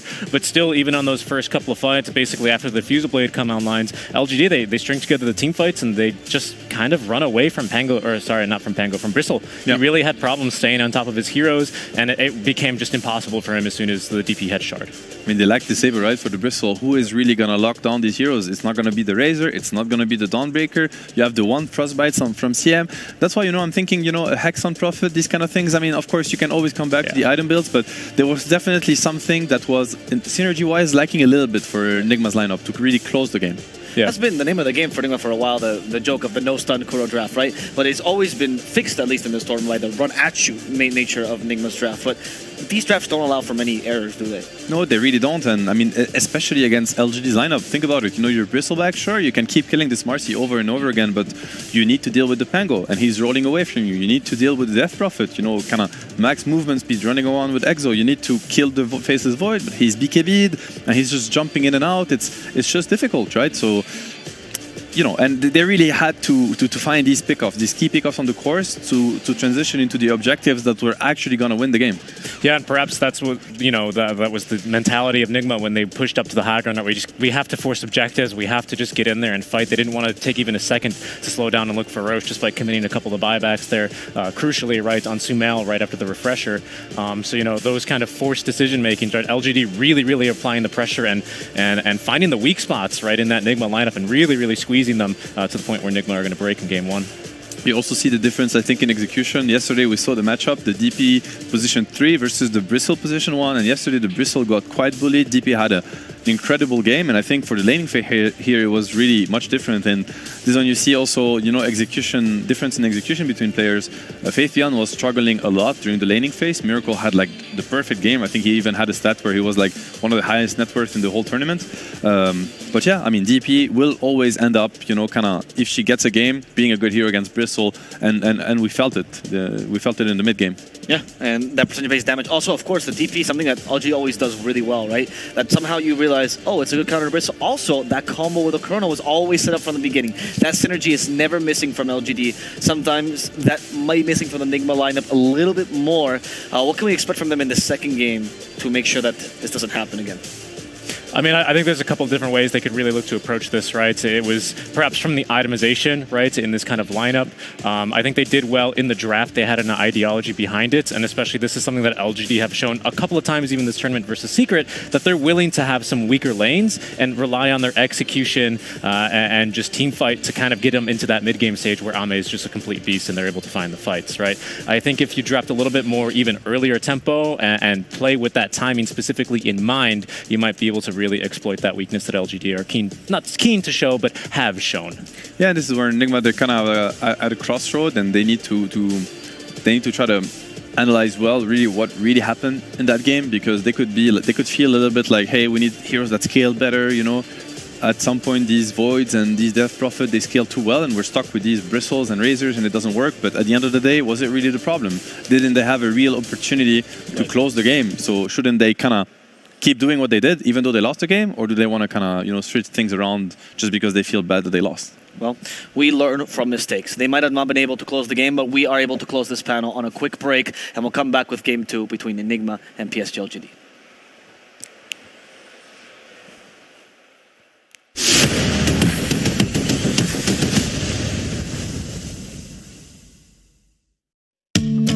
مع التحديث الجديد لستي سي بلاي، تجربة جديدة للكل. لو جوك دايم تحديات، نافس وانضم للبطولات، استكشف الشات والتايم لاين، وتسوق من متجر التطبيق. الليدر بورد على تفاعلك بالتطبيق، والجوائز الأسبوعية والشهرية على نظام النقاط تنتظرك.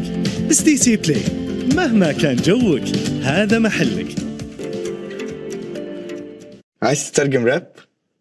تعالالي.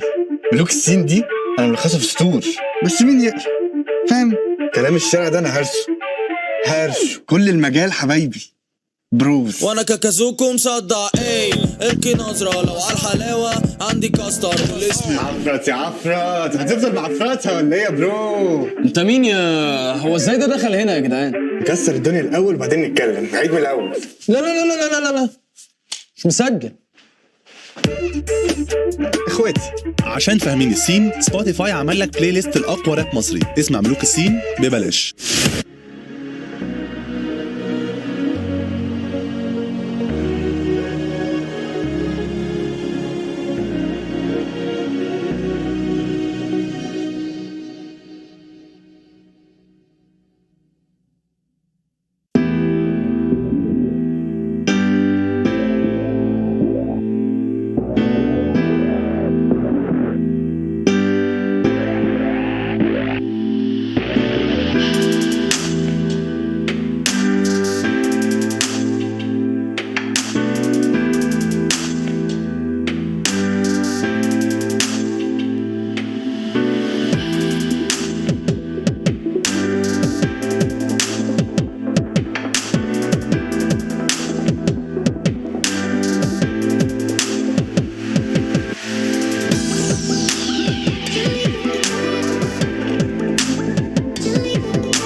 Welcome back. Game 2 is upon us, but we're still talking about the game number 1 between PSG.LGD versus Nigma because we've talked about how this series will evolve. And as Seb, you pointed out in the beginning, this is the wings draft, right? You tried something completely new. You never tried it in the tournament, and now we're going to see how Nigma responds to it in the second game. And it worked, right?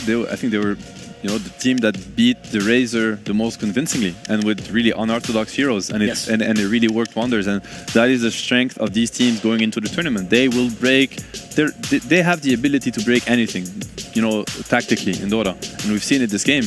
And yeah, it's going to change a lot of things for the rest of the tournament, I'm pretty sure. Richie, you actually spoke about this strategy because they played in the HC and DPC. Could you explain us a little more about what happened there and why you think it's good? Well, yeah, I mean, it's just always been like a first pick material here for LGD, right? I think they like a lot the tempo, the timings as well, right? The BKB heroes, the refresher meta still not as strong, right, with that 90-second cooldown, but refresher's still as good as it's really ever been. So that kind of forces a lot of fights early. It can be a little bit uncomfortable for teams to kind of fight into that powerful timing when you have a lot of 2 or 3 item cores that aren't really quite there. I think as well, because LGD plays so much with it, they also recognize the weaknesses and know how to exploit them as well, right? We saw like constant Chronospheres just onto Sumail, ensuring that the Faceless Void, was never going to get linked inside a Chrono. It's just way too many issues for him. So I think their Tiger priority and the focus fire and everything, right, against the Razor also worked out very well, thanks to LGD's knowledge. I mean, it really came down to very little things. I think both teams played an exceptional game, for both their lineup, how they executed it, how they drafted.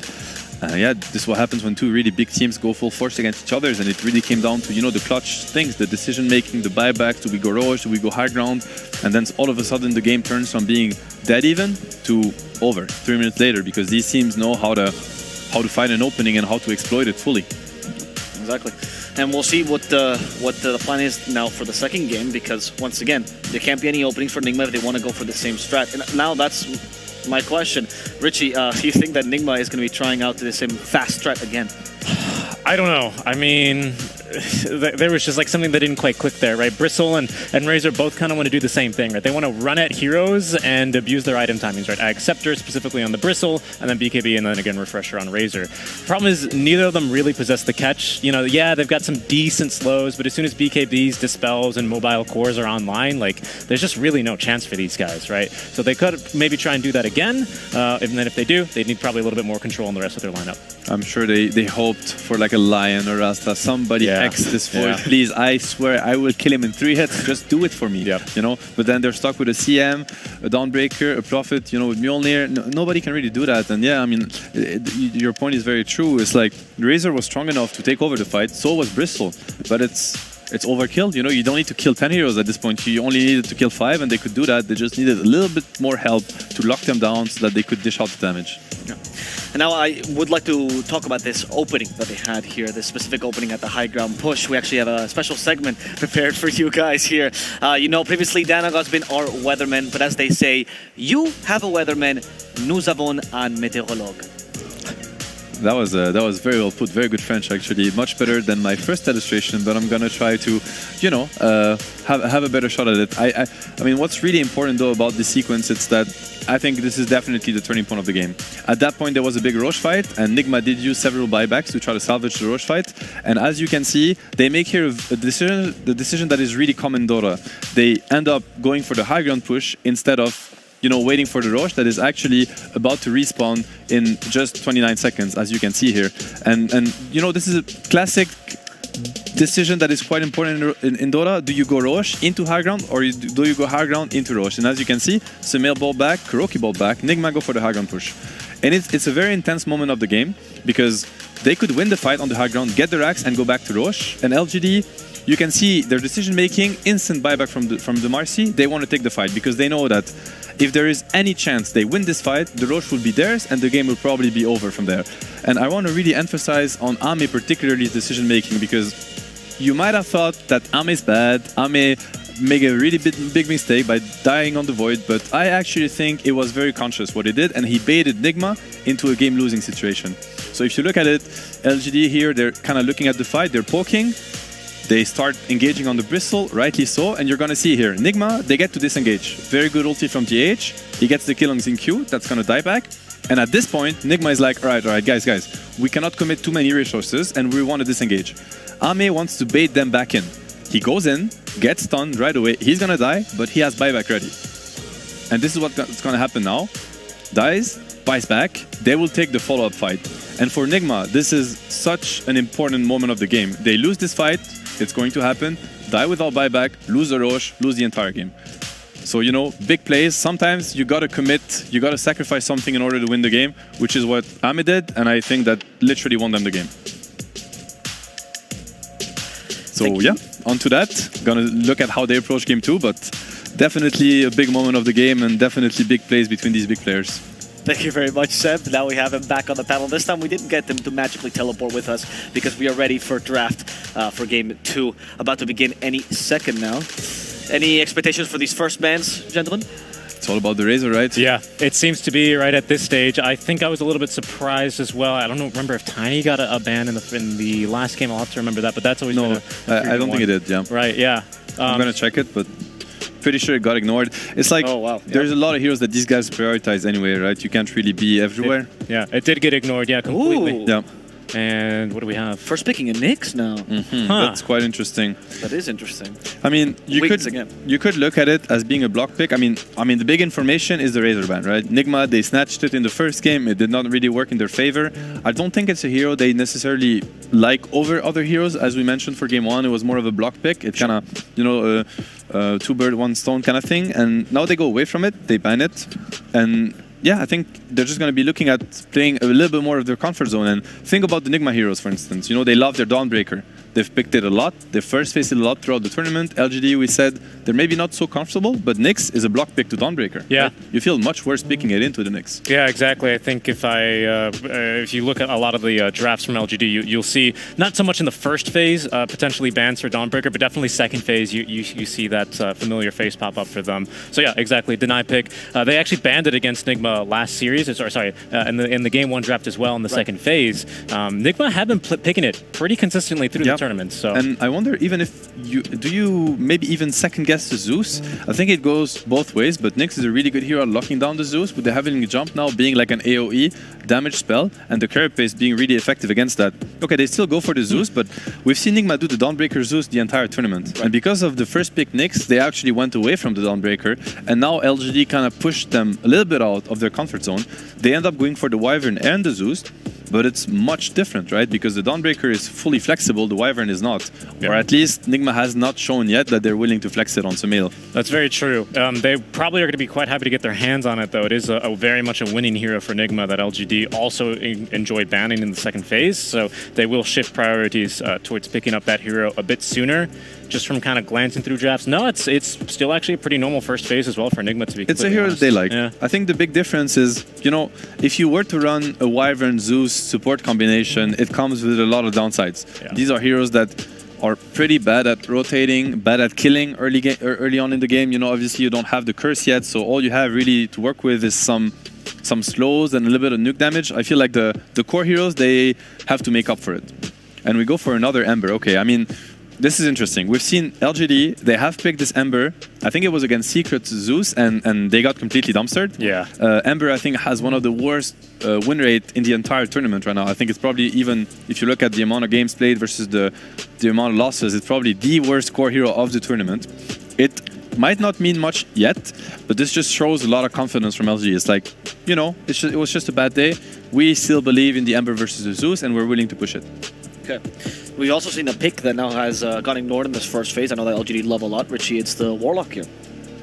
Oh yeah, it's actually still ignored. Yep. Yeah, that might end up being a ban. I think the somewhat dangerous part about that is that your support duo Nyx Warlock, that doesn't seem all too bad, to be completely honest. No, I quite like it actually. Yeah. You know, Nyx is the kind of hero that kind of starts the fight but lacks a little bit of damage. He wants follow-up. He wants the Warlocks and the Phoenix of the world to kind of help him win the fight that he started for you. Yeah, so and they kind of complement each other, right? Yeah. Some good vision, like you're saying on the Nyx. Warlock has the cast range, but usually not the vision. And it's Ember the same Spirit. with the Ember. Think about the Fatal Bond into the Ember AoE. That is crazy good. Yeah, Fatal Bonds here. No dispels either on this Nigma or Zeus hero either. Yeah. So that's currently still going to be potentially problematic for Enigma to deal with. It's definitely a hero that would fit very well LGD's lineup, especially because, you know, one of the way to maybe abuse Warlock a little bit is use the fact that he's not so good at rotating around, right? Yeah. You're not worried, watch out, Warlock is missing. Warlock is missing. Nobody cares that Warlock is missing. What is he going to do realistically? Is he going to gank you? He's going to golem you from fog, right? Mighty Shadow Word from the fog. It's like, no, he ganked me again. That doesn't happen. So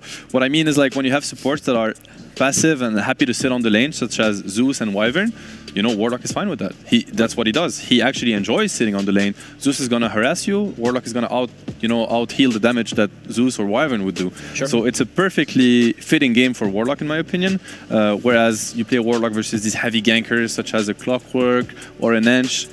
Now it's like your mid laner's dying because of the ganks, and there's not much you can do about it. Yeah, that's a good point, right? I think one definitely downside of Zeus or Wyvern, regardless of their positions, is they're a little bit more dependent on their cooldowns, or like they've got longer cooldowns, right? So does the Warlock. He's got still one of the longest ulti cooldowns in the entire game on that chaotic offering. So you know, into the tinies, maybe he's now a consideration, right? Yeah. You know, kind of maybe if Warlock is still on the table for LGD, you know, a hero that just likes to fight a lot faster. Kuro's just, you know, doing another one of his infamous no stuns lineup so far.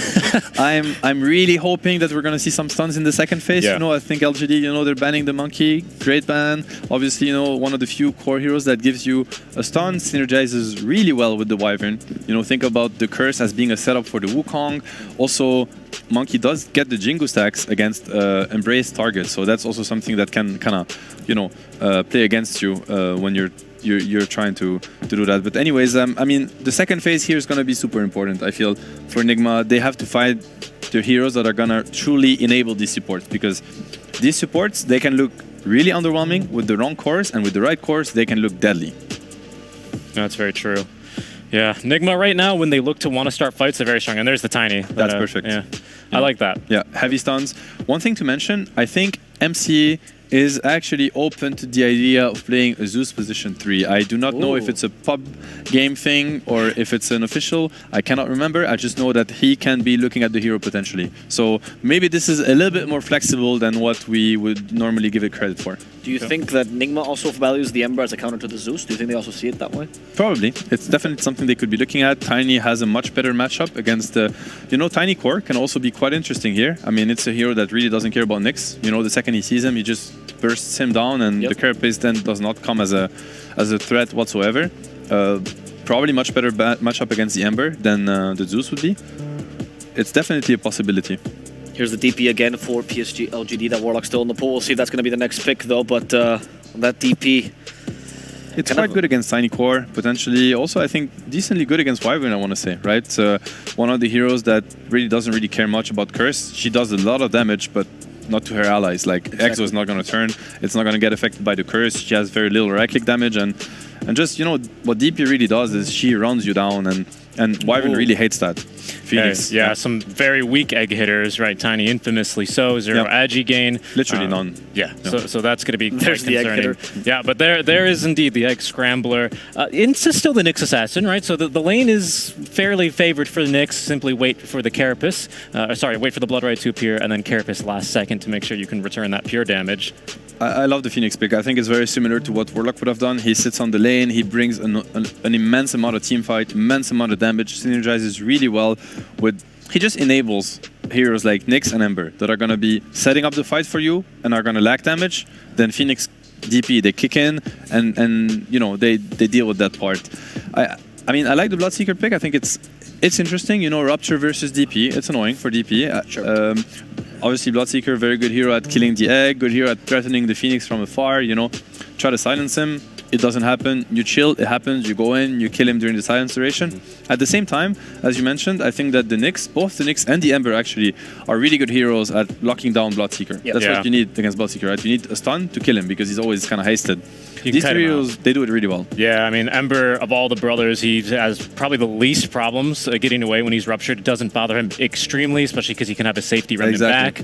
So that seems pretty good. Right now, though, as far as like the support game goes, I slightly favor like Nigma's supports, just slightly, because they've got a lot of heroes to grant vision right between the Zeus, so you can try and find the Zeus and even the Bloodseeker, right, with the Blood Rite to provide vision, try and find this Phoenix and take him very quickly out of the fight between a Zeus or even a Tiny jump in. I really do like that. Whereas, finding the Wyvern with the Nyx, normally not that hard, but into a Zeus in any role is going to be a little challenging, I think.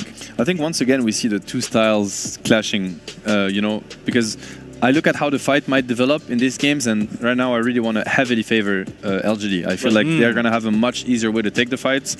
It's even looking a little bit scary for Nigma, if you want my honest opinion. But yet again, Nigma, they're looking at other things. They have very, very strong laners in the Bloodseeker, in the Zeus, the Tiny. I mean, not only laners, but like how the early game's going to go. It's much easier to impact the game with a Zeus, a Tiny running around than like with a Phoenix, for instance, or Death Prophet. These heroes, that's not what they strive at. So we're once again going to see this clash of playstyle and ideas on how Dota should be played these days.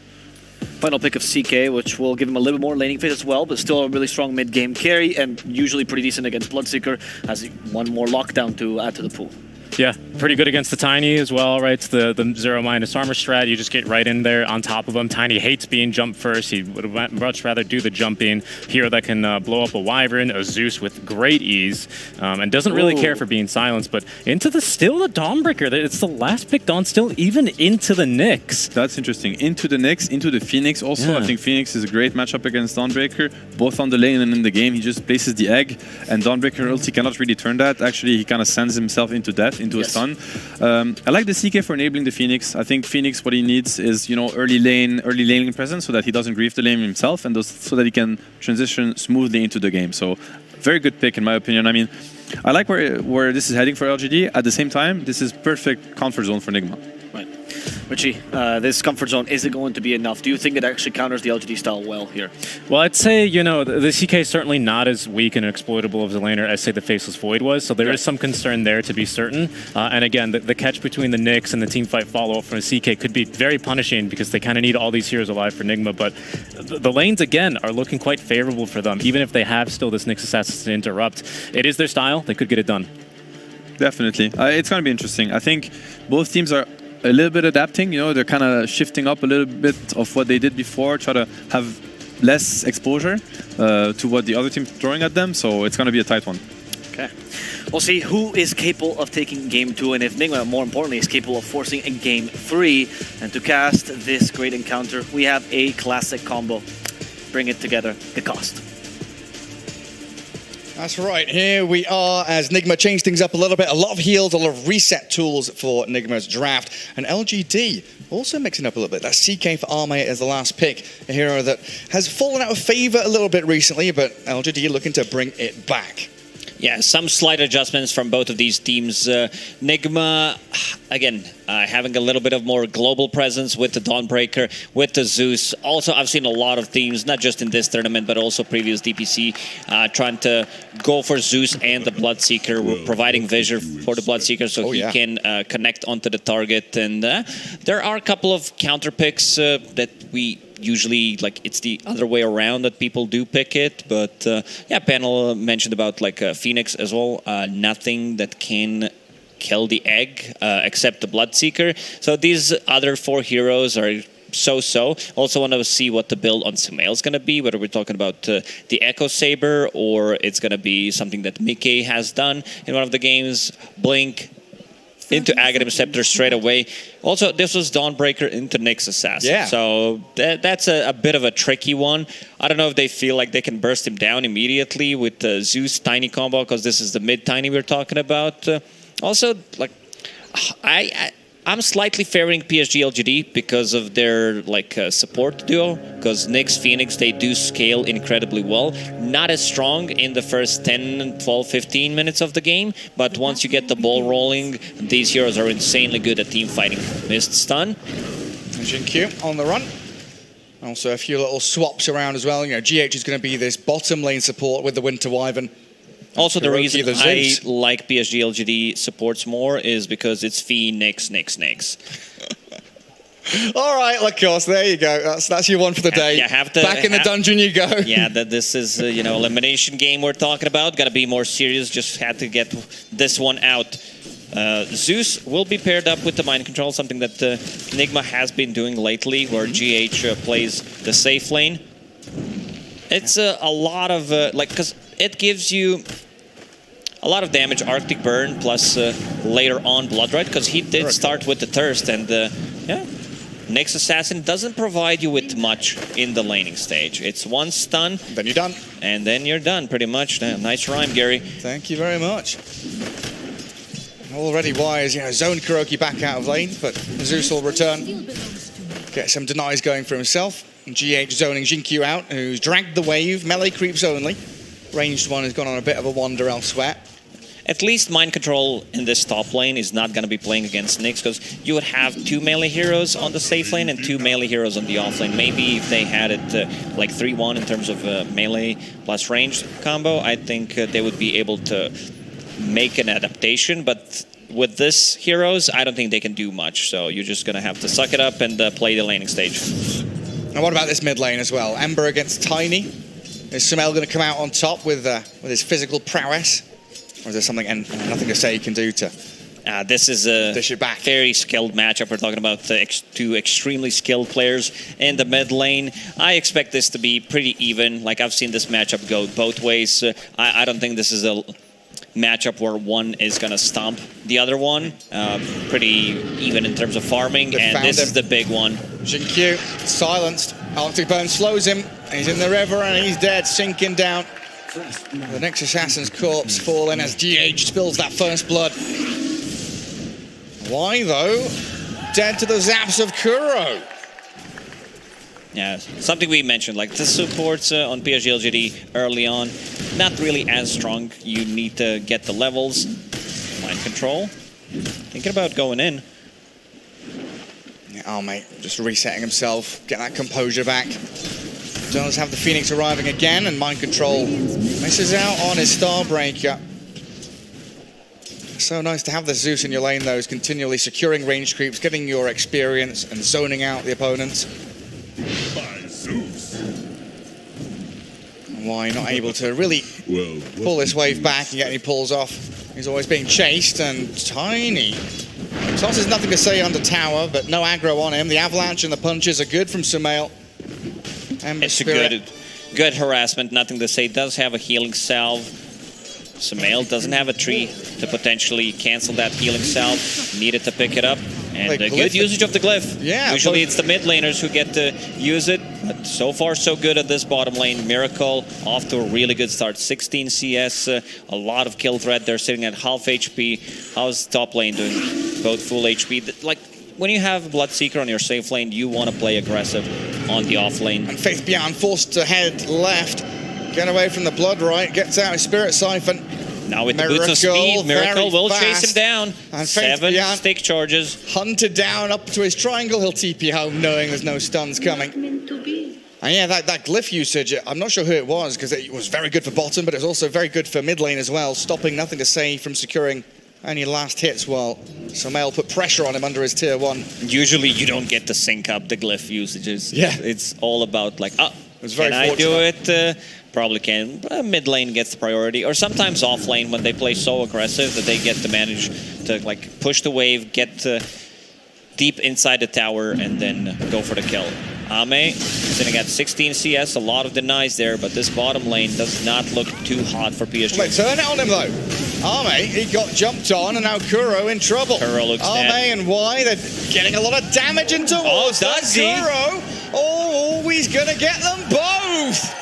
I thought there's going to be a Chaos Strike coming out from CK, but Kuro, level 4.5, really enjoying himself here. No messing around from God Kuro. This is huge, you know, getting 2 kills, getting a couple of CS, and also getting levels. We're talking about Zeus potentially hitting level 6 at the minute 9 as a support, which is pretty big. Avalanche toss from Sumail. Nothing to say, had the Flame Guard up, and Wise rotation in, looking to kill off the Tiny. Good dive forward, secure that takedown. But Faith Beyond is being left alone down bottom, inside the blood right, and the chase from Miracle. Looking to secure the kill, but these Spirit Siphons just keep him healed, while GH's Courier killed off by the Nyx deeper in the jungle. You need to have these Spirit Siphons when they decide to dive. Also Miracle moving at almost 500 move speed. Having Orb of Venom on top of that, and also slow from Arctic Burn. Very difficult for PSG.LGD to play this lane. I'm really surprised how much they're getting from it. 21 CS on Faith Beyond, even though Jin Q died once. Let's see if they want to play aggressive. Yeah, Jin Q looks very dead. Trying to going to bait out some connect, but spells. I feel like they're going to go and dive underneath the tower. He had to carapace a little earlier than he really would have liked to, but Miracle pops his wand to continue to fight. Decides it's not worth chasing any further. While Zeus is brought into the mid lane to try and burn through the Flame Guard, goes up to the dire high ground. Sumail doesn't want to get too involved with this. Kuro. Maybe now he'll jump back in with the Avalanche and the toss coming. They'll find the Phoenix. Nothing to say, wants to grab a one from this. There's no way Kuro gets out of this one. Get over here, Kuro. So a trade out in the mid lane from the 2 supports. Leaves Ame alone top, but this is kind of where CK wants to be, right? He's going to keep himself sustained with a Chaos Strike. And Mind Control doesn't have the same luxury. Also, when we talked about hero counters, this was CK into Wyvern, which could potentially be a lot of trouble. Even into Zeus Tiny, it's easy to scout which one is real, but I think it's also going to come out to who's getting the first jump. Like in terms of carry-to-carry matchup, Bloodseeker, he does itemize the deal with CK, and the Illusions does have a lot of armor, but sometimes it might get overwhelming if CK is off to a really good start. 31 and 11 right now on Ame. He's got Kuroki behind him. Forcing a TP. They saw 2 supports, so maybe they could potentially try to play a bit aggressive on the side lanes, and here they go. And at bottom, GH. Cold Embrace comes, allowing Miracle to... Nyx looks very dead. Shred through the Jin Q Nyx Assassin. Wyvern survives the onslaught. And we did see Mind Control cutting wave top, drawing the attention of LGD up towards north. Kuro looks like he might get slight... Now, Kuro's the mid laner right now. He's like, please don't TP mid. I want my level 6. I want that experience. Oh, I thought he was going to go for it, potentially with the Chain Lightning, stealing away some CS. Nothing to say, 34. A lot of denies in this game. Yeah, 11 on 12. Bloodseeker, 12 on CK, 13 on Tiny. Sumail still level 6. Nothing to say, and Jin Q. They're not going to get the chain stuns as they would have liked. The Avalanche will hold the Knicks back as well. Carapace on time. Doesn't come out in the right timing, and Kuro is going to jump back across, try to defend his Sumail Tiny, forcing back the rest of LGD, killing Y and looking towards the DP as well. Miracle's joined this with everyone such low HP. He's sprinting around. Nothing to say, he's behind his tower. Safe for now. And will Remnant TP. Different type of the games. You know, when we get close to elimination, you know that the carries are going to be much more active, especially if someone is playing hero like a Bloodseeker. So a good rotation from Miracle to be able to defend his Tiny and also get a kill. Carapace not on time to be able to just get another stun on Tiny. I don't think it would matter. I'm not sure if they would be able to close the gap. Mind control. Playing behind enemy lines. A lot of heroes showed on the mid lane. Yeah, it just feels like he can't face off 1v1 against the CK. But he'll get the same amount of farm. You gotta respect the mind controls, level 6. Like a good bauble. Even Zeus is level 6, something that we mentioned. Zeus level 6, 9 minutes in. Kuro pretty much dominating this game, involved in 6 out of 9 kills. Nice. Yeah. 2,000 net worth as well. A great spot. I mean, he's basically playing position 4 this game. Grouping down bottom, looking for Jin Q. GH won't be able to do too much there, so him and Kuroki looking for a place to call their own. Looks like they... How do they pressure towers, though, here, Lacoste? It feels like Bloodseeker, these two supports, not really that great at shoving towards objectives. They need to outnumber catapults. opponents. It's all about the global presence play with the catapults, get 2 kills, outnumber, and then try to go for it. Tiny deals like decent amount of damage, nothing spectacular, especially early on. Nothing to say. Wants to get on top of Sumail. Yeah, stuck down in the river. Region as well. Faith Bian's come in, but the Solar Guardian and the Thunder God's Wrath looking to zap down the Ember Spirit. Mind Control arrives, and Faith Bian stuck here inside the Blood Rite. Sumail with Miracle joining up. The 5-man grouping by Nigma proving indomitable as LGD just didn't have the numbers to fight. Nor did they have their level 6s yet. They need to respect this global presence. They try to play around it. Still, picking up the region rune. Ember Spirit did get cut down in the end by Mind Control. Difficult fights. They need levels, as you said, on supports. Why only level 4? Next Assassin level 5.5. Where's the Tome? Someone's got to give it to him. Get that Supernova going. It is their big team fight ulti, alongside the Exorcism. As Mind Control chased down by Arme, nothing to say, but they realise with the snap TPs and the reactions of Nigma, there's no place for them to be up top. Retreat back to their tower, give up on that kill. Well, you have drawn up a number of heroes here. That gives them a little more room in the mid and the bottom lane to try and get the levels and experience they need. Arme is still the most farm hero in the game on CK. 1 death only in the laning stage. Armlet already done, going for the Echo Saber. Pretty, I'd say, similar to the previous game where they want to get stuff done in one fight. It's not going to be aggression coming on from PSG.LGD. They might try to go for a pick-off, but they need to bring at least 1 extra hero because Dawnbreaker ulti, Zeus ulti that could scout them out. Things are going to be, I'd say, a little more difficult for PSG.LGD. Especially with the way that Nigma are playing this 5-man group-up squad. Like right now, they are spread wide open across the map. It's like a straight line from top down to bottom of these Radiant heroes. You can see the colors on the map. Now double fairy strength at Jin Q. But when they're ready to fight, they are ready to fight. Toss back, Jin Q. Carapace is up, gets the chain start in, but the Solar Guardian's there.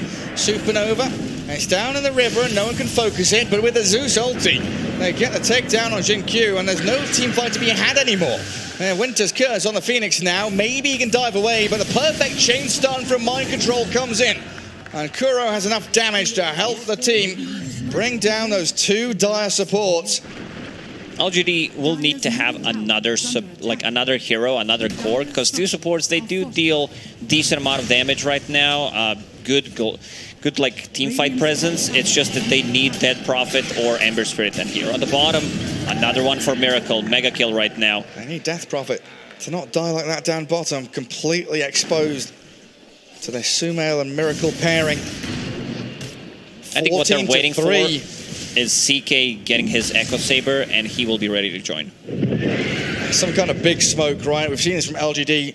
A lot of the top teams from time to time, when they are behind, they want to break out of this rhythm where they're losing traction on the map, so they go for one big smoke, one big team fight. And sometimes all it needs to open the map, get a tier 1, look for objectives, but also upset the dynamic of the opponent team. Let's see if this is going to be a smoke. They are getting scouted at the moment. They caught 3 heroes, so Nigma should know something is up. This observer ward did scout it. There's only sentry on the high ground, which does not reach. And look at positioning from GH. Now GH will tank this gladly. It'll take a little while for them to finish him off, and Sumail realizing quite quickly he's got no place to be down here. That's not the big kill that LGD were looking for. I'll see if they can transfer this into just a little bit more with Kuro standing on the staircase, wide out in the open. A lot of heroes showed bottom. He whiffs the stun. Miracle comes in. He's got the Blood Right Rupture on him. Nick's down. LGD looking for that bottom tier 1 as Nigma will gather up for the mid. We talked about the 2 supports from PSG.LGD being very greedy. Oh, Nigma, they want to defend. They have a good setup, and mind controls here as well. Yeah, the silence comes out just a little too late. Time to bail. They Mind need control to get out. With GH, they're going to get Faith Beyond. Sunray from the Phoenix, not going to do anything, as Y, Faith Beyond both die, and the Soul Guardian Winter's Curse there. Resets the team fight, aim towards Army, Relative back into the Starbreaker where they 2-man stun them. LGD going to get wiped off the face of the map at this rate. Sumail and MC chasing nothing to save with another tiny combo. And Miracle's not done. He's still chasing, but no one to follow it up. I'm a bit surprised PSG.LGD decided to go for this tower push. Ame was like 50 gold away from Echo Saber, which is a lot of damage on their side. They also need to be able to reset the fight, potentially get out of the Dawnbreaker ulti. This time around, Nigma has much more AoE control, a lot more stuns, so it's not going to be that easy for PSG.LGD to reset. Much more difficult for them. They're doing very well defending these towers, knowing that's a great way for LGD to come back into this game. Good cancel on the dive from Kuro. Well-timed lightning bolt there. Sumail wanted the high five from his captain, but Kuro's got more serious things to do. He's de-warding, getting that money. LGD just need to try and wait this out a little bit. They can't really defend that mid tower, just let Nigma have it. And this smoke, Jinq is going to try and scout it, but he'll have to spend his life for that information. Kuro jumps in front of him with the heavenly jump. Jinq pinging, they have a sentry, which they do not. Smoke broke, and an instant reveal from Zeus. Zeus is more farmed than offlane DP. That's really concerning. Faith Beyond definitely falling behind. Needs to pick things up a little bit. Still a fair distance away from his Yules, then he'll need the BKB afterwards. It's going to come down to LGD kind of cutting waves, trying to manipulate the map with little dirty tricks to find openings. As Nigma, mind control, sat down bottom alone for now, but the TPs start coming in. The route from the chains. And the quick zip back to the Remnant. LGD, one of their favorite moves, right? They bring someone bottom, they force reactions, and then they look for where else they can play on the map. 2 supports from LGD managed to get 1 level each in the last 6-7 minutes. Oof. That's not ideal, and why? He's going to show why that's happening. Sumail has got their number. And Miracle 6-0-2 also having a spectacular game. Miracle pretty much having a perfect game, very close to his BKB. One thing I like about GH's build is that he is maxing out the Cold Embrace. He understands where the real threat is going to come from, going for the shard next. So being able to lower the cooldown on Cold Embrace, because you're playing against CK and Dead Prophet, if you manage to get 2 Cold Embraces in a fight, that could win you a team fight. Yeah, it sure could, like primarily physical damage, even sleight of fist. going to be protected against by this cold embrace from GH. Nigma has all the vision in the world. They see all three lanes, especially for the top. One behind the tower, one near the outpost. So whenever PSG.LGD wants to make some kind of a move, if they want to go for the smoke, it's going to be very difficult. And it's also in your head that they have global presence. We go on one hero, Dawnbreaker will ulti. One of the reasons why this hero has been so popular lately. Yeah, you spot one, you expect 5. There's no chance anyone's going to be isolated here on Nigma's side. And they're swarming up to top jungle. Sumail has the blink, nearly gets Echo Saber. And Faith Bianu has had a torrid game so far. It only gets worse here on out. A mega kill streak for Sumail. Kuro was also ready, finger on Thunder Gods, just to be able to secure the kill. He is position 4 this time around. Like, he's not gonna be playing that 5 anymore. Doesn't need to buy sentries, can't reward with the lightning bolt. I think GH will shift more towards that position 5 because of the scaling. Yeah, a bit more sacrificial from him. And when Kuro's got 5.5 grand as his net worth, you don't argue with the man, you let him have what he wants. BKBs on Ember. Ame has his BKB as well, buys the recipe, disassembles Echo. I think they might need to force a fight. Everyone's got their BKBs though, like Mind Control's picked one up, Miracle, look there, yeah. CK's going to have his delivered soon as well. 2 heroes per side with that magic immunity. Going to make an awful lot of chaos in these team fights and make target attribution a little more difficult. But it's not difficult when you do it like that though.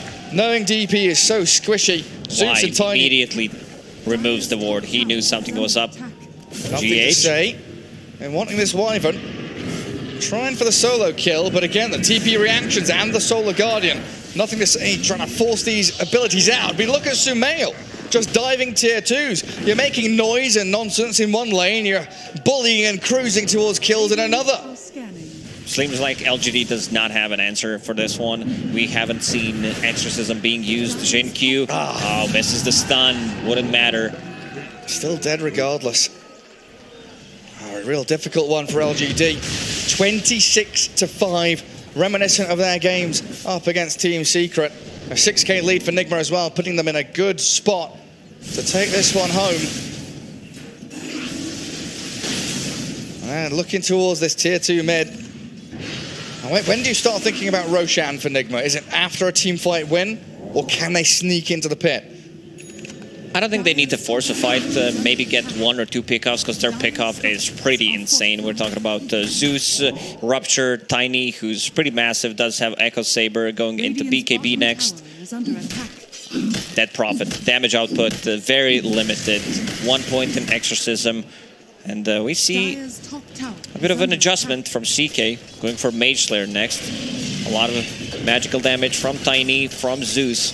Makes a lot of sense, doesn't it? Yeah. It really does. Actually, you had the Echo Saber. These professional e-gamers, Gary, I'm telling you. They're Cyber very Sporters. smart. Mid-tier 1 for LGD. It's glyphed up by Nigma. And they are bringing a couple of supports in towards that zone. Miracle not really getting involved, but just Nigma showing their faces around here forces LGD back as they do smoke. Where are they headed? No real vision anywhere. They've got 1 ward in the triangle, but Miracle shows up top around the outpost, suddenly surrounded by Dire heroes. Hey, BKB's up. Nigma coming in to try and fight around it. Just straight up kills the egg. Miracle. Beautifully done. Now the silence, the Solar Guardian on LGD. Oh, mate, trying to stick on a target, but he can't do it. His BKB is worthless. Sumail tosses him across. Phantasm comes. MC jumps in towards them. Still with his BKB going. Enigma clearing through LGD. 1 by 1, they topple like dominoes. They just called GG. Well, when I said this fight is done, I didn't mean that the whole game is done. But yeah, Nigma. 22 bloody minutes. It was... I'd say only 8k gold lead, but PSG.LGD, they felt they could not take the fight. They needed some kind of damage. I'm not sure if Ame ulti was not available or if he didn't get it on time. I don't think it would matter considering how aggressive Nigma was in this one. Like, they managed to win the lanes, 2 supports, no real impact in the laning stage. Like, bottom lane did get crushed, and also, like, they got, what, one level in 7 or 8 minutes Yeah, it on was both rough. of the support. So a bit rough for PSG.LGD. But Kuro, man, what a greedy player, especially in this game. You know, he was the one more farmed than I'd say 2 supports combined on PSG.LGD. He's a Greek god in real life. Why not role-play in game as well? But yeah, honestly, the difference between Game 1 and Game 2, it felt like Game 1 they were playing aggressively. They were on the front foot. They looked amazing. And then one slip-up around a Roshan, things fell apart. This one felt slower, more calm, smoother. So I don't know what the locker room talk from Kuroki was, but he's got his lads in shape, that's for sure. Yeah, it was very difficult to match aggression from Team Nigma. They could not outnumber them because both supports did get, like when I say supports, I mean Zeus got early level 6, 9 minutes in, and also Dawnbreaker from the offlane, relatively early level 6, and then you're just like, how do we deal damage? Like What's our damage response? output is very limited. They did manage to shut down Dead Prophet in the laning stage. Ember Spirit try to go for some moves, try to go for the ganks, but felt like it was never enough. Yeah, and it didn't feel like it ever mattered that they picked Dawn into Nyx or anything like that. But after such a quick game, the desk is ready, scrambling to their stations as we can pass it back to Arvo. Yes, as we watch these Aramco highlights, Nigma, what a game. This is what we saw last time, except no mistakes this time. Perfect execution and a quick closing into the game. Instead of pushing towers, which they didn't have much push, they just choked the enemy to death and forced the GG out of them. What a performance, sir. I mean, Kuro, relax. Yeah. Please, man. Show some mercy, relax. I mean, not just Kuro, right? Yeah. I mean, Kuro in the first opening minutes up until like minute 10, absolutely, right? But then he immediately passes the baton to Miracle, makes a ton of great plays, who passes the baton to Sumail, who's getting pickoff after pickoff. I mean, it just felt like LGD were dropping like flies all over the map.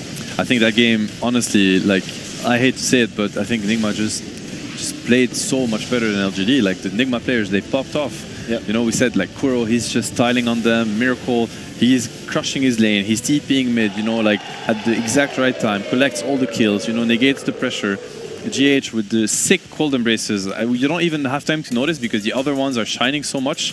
But the cold embraces, they were so on point. And obviously, Sumail just popping hero after hero.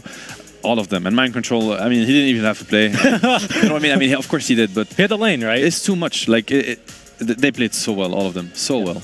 We can see this in the scoreboard brought to you by STC. I love it. I'm just going to abuse my power as a host to talk about Bloodseeker for a second. I just was so impressed by Miracle. You see the Nyx Assassin, okay? And as most people say, as Richie, you said it on the panel, Bloodright countered by the Spike Carpus. But he did this incredible thing in the early game that Bloodseeker spammers will know. You buy the Orb of Venom, not the full Orb of Corrosion, and then you force the Nyx into 2 choices in the lane. You hit him, and he either has to wait for your Bloodright to hit and stay in there so he can Spike Carpus it back to you, or he uses Spike Carpus early, eats the Bloodright. There's no chance there. And look at the Nyx score. He knows. Yeah. You know, I'm sure he did not enjoy that. Nice. You know, he did not have fun. But, you know, to my fellow carry players out there, you know, this is what the best carries do. They don't only farm, they don't only hit creeps, they use their heroes to the maximum of the potential, they win their lane, they're like, hey, I turn out to have 500 MS minute 10. Well, that's a little bit broken, my friend. Max Thirst as well, you right? might as well use it, you know? I mean, he was using that move speed to join fights. Yeah. The early skirmish in the mid lane as well, right? And that's where I think, even though mind control, you know, obviously, when you say he didn't have to play this game, you're exaggerating, right? Of course. But because of how well he does top lane, the supports, and how well Miracle plays bottom, the supports have no experience whatsoever for that mid lane skirmish, right? I mean, it was like, if there's a Supernova there, if there's a Vendetta onto one of the backliners, maybe they can make some plays. They just have no moves to make for how strong Nigma came out of the lanes. Nigma supports, they were both level 6 without the tome. Sumail actually ate the first tome. I mean, it's Sumail. No, but he could. His supports, they were doing so well. And on the other side, even though they ate the tome, they were still level 5, right? So it's really hard, you know. And then Nigma, they for sure identify that, and they're like, well, they cannot fight for the next minute or something, so let's just abuse that. And they forced them into these fights over and over again, and it just snowballed out of control. Unfortunately for LGD, the only hero that was doing pretty well, had a stable game, was the CK, but he is so countered. You talked about how LGD was playing on the defensive, right? They're trying to get that mid-game, abuse their big team fight combos. But how do you do that when Nigma is all over you? There literally wasn't a moment where there wasn't a Nigma hero running at them. Yeah. Do you think LGD needs to reconsider this laning strategy they've thought up of? I think they have to give it more respect, you know, somehow, or I mean, they could not give it respect, but then kind of know what they're getting into and play maybe a little bit more cautious, Sure. you know, kind of avoid maybe the first fights, knowing that, you know, we're at a disadvantage. It felt to me that they did not understand how much of an uphill battle it was going to be, because they kept kind of banging their heads against the wall. Yeah. You know, so it's like, if at least you're not gonna, you know, switch your style, respect what you might, you know, kind of experience. And I think Nigma made a pretty cool adjustment as well between games 1 and 2. I'd say overall, pretty similar strategy, right? They're playing for faster, earlier spikes on just abilities alone. But you look at their game 1 heroes between a Razor and a Bristleback, you compare them to the burst damage of a Tiny, right? Of even a Bloodseeker early on and how he stops heroes from doing anything in the fights, especially versus the DP. I think they identify... We had our timings. We were playing the right places in the map. We just couldn't pop them fast enough. Yep. And they fixed that here. You know, LGD don't make that adjustment like you're talking about, and Nigma just run the same strat, just faster. I think you need to go away from December. Honestly, I every time it's been played, I do not know why, and maybe I'm wrong about it. Just It's 1 like and 7. No, you're right. It's 1 and 7 now. I mean, just from a like viewer perspective, it does not seem to work. It seems completely underwhelming every game, and it seemed like that again. You know, I mean, he had a rougher start this time around because of the Nigma support pressure. But, you know, the last game that he played against Secret, he had a really good game, actually, that game. And still, I mean, it's nothing to do with the player. He's one of the best Embers out there. Maybe the hero just does not fit the meta. There's too much burst damage on Nigma. He can't really play on the shield because, you know, the Zeus is the Tiny, your shield gets popped right away. It just feels like something doesn't work with this Ember. They need to get away from it. Right. And we talk about the support as well. The supports that have been so popularly picking on LGD has been the Phoenix, the Pointer Wyvern, the Warlock, right? But we talked about this last panel. The Warlock and Phoenix, they probably like it when the lanes are more static, not when they're running at you. Is it possible they have to reconsider these 5s, perhaps? I mean, they need a... Yeah, maybe they do. Maybe it's all related. Maybe Ember is a little bit weak. You know, maybe the problem of Ember is actually that his supports are not giving him enough attention. It could also be that, right? And maybe that's what we feel, because maybe, you know, we're going to see the Ember next game getting help from the support, getting ahead, getting the DDs, the haste, and then we're going to be like, oh, this Ember is broken. You know, they need to ban it. I mean, a lot of things can change really quick in Dota, but something doesn't work. I guess I'd like to see like the supports that can play a little bit more by themselves and make plays. Like the Nyx Assassin by himself is no longer just getting these solo kills around the map, like not without digging, right? Yeah, he's ward. Same thing with Phoenix, right? I mean, we saw one Supernova and Miracle just like, he's like, oh boy, an egg, and he gets to eat it. That's all it was this game from the supports, unfortunately. Yeah, I think maybe a little bit of change there might be in order. Yeah, you got some extra Shuka, you know, really something for the region here. And for now, we are going to give something to you guys, which is a break, as we'll come back with Game 3 between Nigma and PSG.LGD very soon. Please stay tuned as we wait for that final game to begin.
We're ready for Game 3. This is the decider match. We've seen the meta that's best of 3 evolve. To a degree, LGD decides to evolve at every game. You know, they just go, oh, new evolution. This is the new draft we're coming up with. But what will be their solution to this fast Nigma tempo?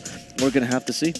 A break from the Ember. I specify Ember because last time I said that you actually gave us a break, like a an ad break, but a break from the Ember. A break from the Ember. That would be great. Yeah, no more Ember. Okay, that's step number 1. I like it. Perhaps more laning. Or do you think this team fight strategy can work, like you said, if they can avoid fights? What are heroes that are good at doing that, perhaps? Heroes that would be dodging. I mean, when you see the pace, as you mentioned, at which Nigma plays and like their global presence, I don't know that I can find one. Honestly, I think it's just hard. I think you just have to kind of respect it and be able to fight it back at least a little bit, right? Yeah, I mean, Ember's good at avoiding these fights, right? We saw that once when he was diving the Wyvern, the Solar Guardian gets given and he just leaves, but then that's about it, right? It doesn't win you the game, right? It does not win you the game, and I don't think this is necessarily a big strategy you can really ban out. Like, sure, you can take away the Dawnbreaker perhaps LGD looked for in this Game 3, right? They took away the Tusk before, but there's so many heroes. I think the meta is in a pretty good stage right now for playing this faster kind of tempo style. There's plenty of heroes that can do it and plenty of items that enable this as well. I wanted to ask you as well, Richie, if we continue with this line of thinking, do you feel like this Razor has been the pivotal point to this? Is one of the strongest laners LGD drafts usually. Is also kind of king in the Chinese meta. Do you feel like maybe they have a substitute for it? Usually LGD has like plan B, plan C, right? What's the plan B if the Razor does not work out here? Yeah, that's a really interesting point, actually, because you're right. That has been kind of the linchpin of their success, right? Especially in their opening series versus Secret. Completely blew both games wide open for them. Ame gets a safe farm, and that was like the win condition for them, right? I don't know. I guess they were hoping the DP would be able to get it done this game, and it just simply didn't really look amazing for them out from the laning stage with how well Kuro played. I don't know what else they have here in the bank, but I'm sure Xiaoba has been cooking up a couple of things. He's got a couple scripts ready, the director, for Game 3. I think you need to... I mean, I just look at the Nigma heroes and they come online so quickly. You know, Dawnbreaker, Zeus, Tiny, Bloodseeker, these heroes, level 5, level 6, they all are so happy to start brawling. And the last game was the same. You know, the Prophet, the Bristle with the Vanguard, like they really come online so quickly. And on LGD side, they need time. You know, Ember, he wants level 4 Sleight of Fist. Ideally, he wants to get to his first item, the Maelstrom. DP, she wants ulti, but yet again, you know, I'd much rather play, you know, like a Zeus nuking DP from a range or a Tiny throwing combos at people than having this DP, so much pressure, you know, one ulti that you press and then you're kind of useless for 2 minutes. Same with the Phoenixes and the CKs. I think, yeah, you know, LGD, they really need to respect the pace at which Nigma is really ready to play. So they either balance their draft a little bit more in that, you know, in that direction, or they get rid of the key heroes, which is, you know, the Wisp ban, I see it. Wisp, probably perfect, you know, perfect fit for the Nigma playstyle. I think the Zeus is really good for Nigma too. What we don't really talk about with the Zeus is like early fights. First of all, Zeus ulti, it's a crazy amount of damage. It's obviously the most reliable you have in the game. It's meant to hit on everybody. You de-ward all the wards also really quickly with the Zeus. So the Vision game for these early skirmishes, I think it's a perfect pick for their style. I think maybe LGD should pay a little bit more attention to the Zeus. Maybe just ban it. Sure. Yeah. I think a lot of these LGD strategies, like you take a look at them, and there's certainly a pretty solid win condition in all its games, but usually they come online with like a 2 or 3 item timing for Ame, right? And you look at the offlaners, and they're not usually able to play the entire game by themselves. This game, they were hoping for the team fight to be a little bit better, obviously with the Phoenix Supernova, but the last pick Bloodseeker was just really good, and then the lanes were so difficult with how well Nigma focused. I think, just as an example, right, you know, you pick like a Broodmother, you pick like a Beastmaster, you give a different objective very far away from Ame to play on the map, right? Exactly, yeah. And you force Nigma to play that game. And Faith Beyond happened to play these heroes. He's very well known for the Beastmaster, for the Lycan. You know, obviously there's the Visage, but maybe the big difference with Visage is that his laning phase can be a little bit abused, but they have the tools, you know, they have the players to kind of do what you just described, and which is honestly just have a more stable early game. You know, they need the first 10 to 15 minutes to be a little bit more stable, and in game 1, even though they won, it looked the same as game 2 at the beginning. It looked really scary, you know? Agreed. Yeah. I love that idea, actually, because when you look at these Zeus, particularly the Lycan, as we now get into the draft, I mean, if you remember STI, it wasn't just LGD, it was also the rest of the Chinese teams like Vici Gaming was also running the like and very much so, and it was a great success. They could be looking at it, and I mean, I like this a lot from LGD. You know, they decided to take the Zeus themselves. It's a hero that is great at fighting back, you know, and it's a hero that Nigma really needed, in my opinion. So this is much better. The Tusk is out, super fast tempo hero, great comfort for Nigma. Kuro plays it, GH plays it. The Wisp, obviously, you know, one of the best Nigma heroes in the history of that team, and then they get the Zeus themselves. We see the Wyvern, the Tiny. I'll be very honest, like the Wyvern is still a question mark to me, not in the sense that it doesn't work. It seems to work greatly. I just don't know what makes them, you know, rate this hero that high yet. Maybe they just think the Wyvern spells are just too good, you know. Obviously, you think of a Zeus, and Wyvern is the least, like the last hero you think of. It's magic damage versus the Embrace, but they seem to be looking at something else. I mean, certainly, I mean, even if you just look at last game's draft, they didn't really ever address this Wyvern, right? Now, immediately, they address it with the Zeus pick, right? No matter what lane this Zeus is, and no matter the role, the Wyvern, Cold Embrace is just simply not going to have the same amount of impact as last game. Earth Spirit, also one of the best heroes at playing against Wyvern. He's always going to find him in the backline. If he doesn't, he can just also silence him from afar. You know, obviously, tons of magic damage, natural vessel buyer, so great answer to the Wyvern. And Earth Spirit, I think, you know, one of the best heroes, actually. I really like the adaptation here. Zeus Earth Spirit. Think about the brawling that happened. These heroes are super happy to brawl early game. This is actually what they're kind of designed for. You know, they have these repositioning mechanism. They have a ton of damage, a ton of lockdown, of silences. So I like that from LGD, you know, like this is much more aggressive, much more fit to fight into Nigma early, and you know that Nigma, they will do it. And this is like also another hero that he wants to rotate early, even just on like level 3, right? You go like 2-1 or 2-1 or like 1-2, you roll into the mid lane, right? You can set up for a super early kill and get enable nothing to say on one of his heroes. Like I really like this pick for LGD. Stabilizing the lanes, right? Another thing Earth Spirit can do in case the lanes don't go too well. That rotational power gives you more options. And this has also been the team that's been more has a preference for the Earth Spirit. As everyone went towards the Marcio, even the Tiny, Earth Spirit has still been a stable pick for LGD. Actually, they're number 2 when Marcio has been banned. Yeah, and that's important. I think also like going to your comfort heroes is important after you got kind of humbled that much game 2, because honestly, I think game 2, sure, there was the draft, but there are also the plays. I think the Nigma players, they were just outplaying LGD players right, left, and center. It was literally... You could even feel like a skill difference, not in general, but in that game in particular. I think they really had their number. They had maybe the mental advantage. I do not know what it was. Kuro was tipping. You know? Like that even surprised you. I think this was the first time I've seen Kuro chat wheel in the middle of the game. As he was styling on them, I'm like, okay, this is what 2022 looks like. I like it. You know, it's why not? You know, why not? Yeah, and speaking of like the comfort, right? As we see this series progress now into the 3rd draft, take a look at what LGD ban out, right? The Dawnbreaker, the Furion, the Bristleback. Even if LGD did manage to win game number 1, that was certainly a very risky timing. The respect there also from Nigma, right? As they remove again the Ame Faces Void, and again this Warlock, which LGD have not been able to pick in this series. I mean, hey, I'm a Dota fan, right? So I hate 20-minute games. I want, you know, I need longer games. I need more Dota, more spells, and I love that from LGD in that aspect. They are getting rid of all the Nigma, you know, super high tempo heroes. You know, the Dawnbreaker, the Prophet, as you mentioned, the Zeus is on LGD side. I think they're really pushing Nigma away from what has been working really well for them.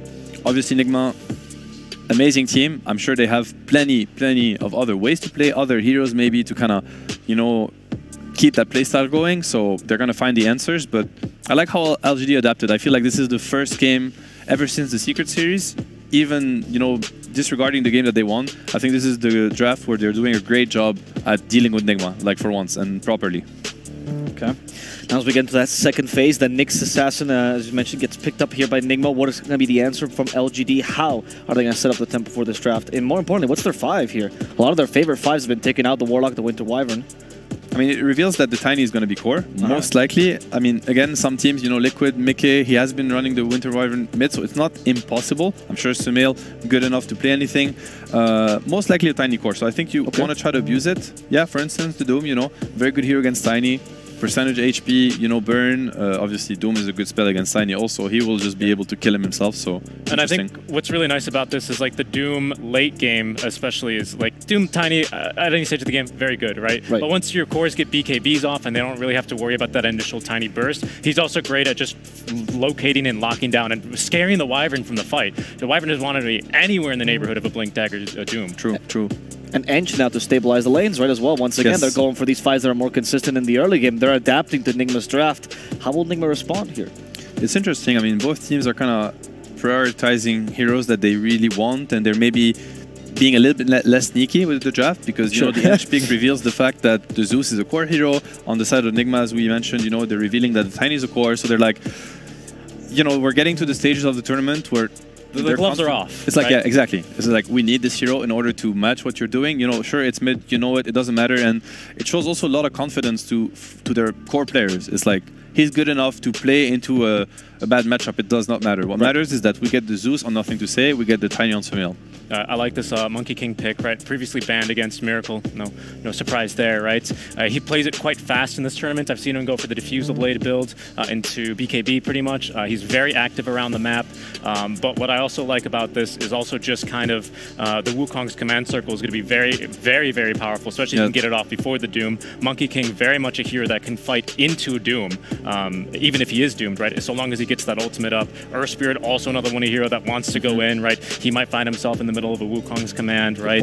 And it starts from the lane, right? Like, he bullies Doom really hard. He's amazing, I think, with Wyvern Nyx. Wyvern Nyx, they're really known at, you know, being good to lockdown heroes. They don't bring a lot of damage, but then Monkey, that's Monkey's dream. It's like, everybody's stunned around me, I get to press my spells, I get to get my Jingu stacks. It's an amazing pick, and I think on LGD's side, they have very little to deal with him, honestly. They have...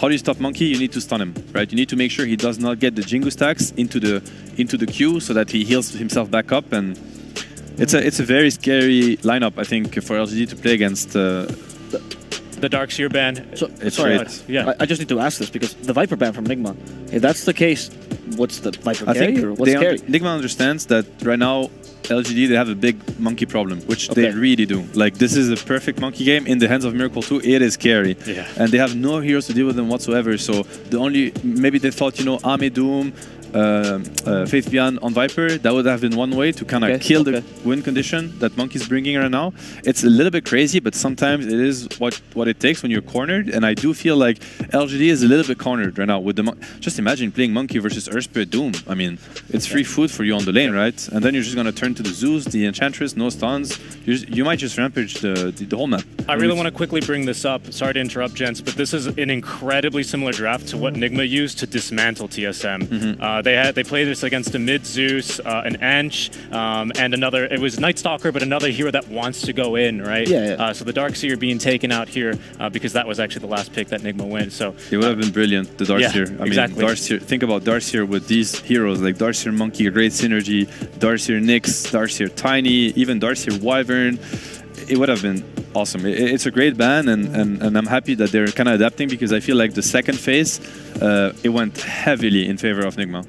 Yeah, and that was the TA. TA was actually the solution that TSM proposed against them, but Nigma finished that game so fast that Tomato just didn't have a chance to get online. Okay, and they go for the Jugger. I mean, it is a really good Jugger game when you think of the Nyx, when you think of, you know, maybe even the Tiny to kind of also add to the grouping up together, you know, Healing War. Jugger doesn't mind joining his team early, using a level 4 Blade Fury. You know, he's one of these carries that can join fights and not kind of slow down his game by doing so. But once again, I look at this monkey, and I'm scared. I think it's such a good monkey game right now. And they still have one more pick.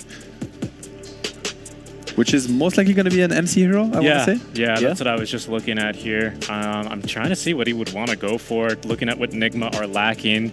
Again, like last game, it wasn't an issue. Their tower push wasn't amazing. We didn't bring that up in the draft. I do see a DP available potentially for them into the Juggernaut. The spin may be a bit scary, but I do like the tempo she might bring. Yeah.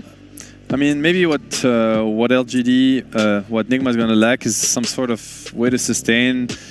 I mean, I'm trying to think, you know, this Earth Spirit, this Zeus spamming their spells. At the same time, they have the Nyx to catch them. I think they'd have a lot of options open. For some reason, I feel like Nigma could win the game with these heroes already without the last hero. It does feel really good. Yeah. Like this last pick can just be the cherry on top. Could you just go for a pick that makes sure Juggernaut has a terrible lane? Just sacrifice for that? You know, make sure there's no chances now. Yeah, kill his tempo completely because he's one of the heroes that if he has a really good game, he can man up and kind of deal with the monkey himself. You know, run up to him, trade the Wukong for the Omni Slash. Obviously, you don't get affected by Wukong and you kill him through the armor because usually they go for the Maelstrom kind of build where you have a lot of like heavy magic damage.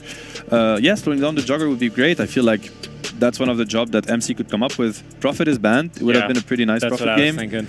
Okay, he goes for the Beastmaster. So, I mean, maybe not the best. I mean, when you think about it, it's quite crazy. He actually goes for Beast into Ange. So it's maybe a little bit scary. And he's going to get the roar at least. Into Jug. I was going. I mean, the Jug. At least now with this, well, you already had the curse actually to threaten for the spin TPs. I was going to be like, is Brood pickable here into like a Zeus, into all that stuff? Like, it would have been a bit hard, right? Better against the Ench, of course, but I don't know if that's maybe something they were willing to risk, because when you pick the Brood, it completely shifts your draft, whereas this is just good team fight, good push. I think the point you made of Beastmaster, though, is odd, because against Ench, you go Wild Axes, right? Yeah. But against Jug, you want to go Boars. So it's like, what do you do, man? What's this lane going to look like here? Okay, I'm a level 30 Beast player. I do not want to go into an Ench Jugger lane, but this is a player that just stomped LGD in 20 minutes. You know, we're sitting here watching him for a reason. So let's give him, I'm not convinced, but I'm happy to be proven wrong. Sure. And does this mean that, let's look at the other 4 picks, right, that Nigma is still looking like the stronger tempo draft. Do you feel like LGD has answered that correctly, though, in this final game?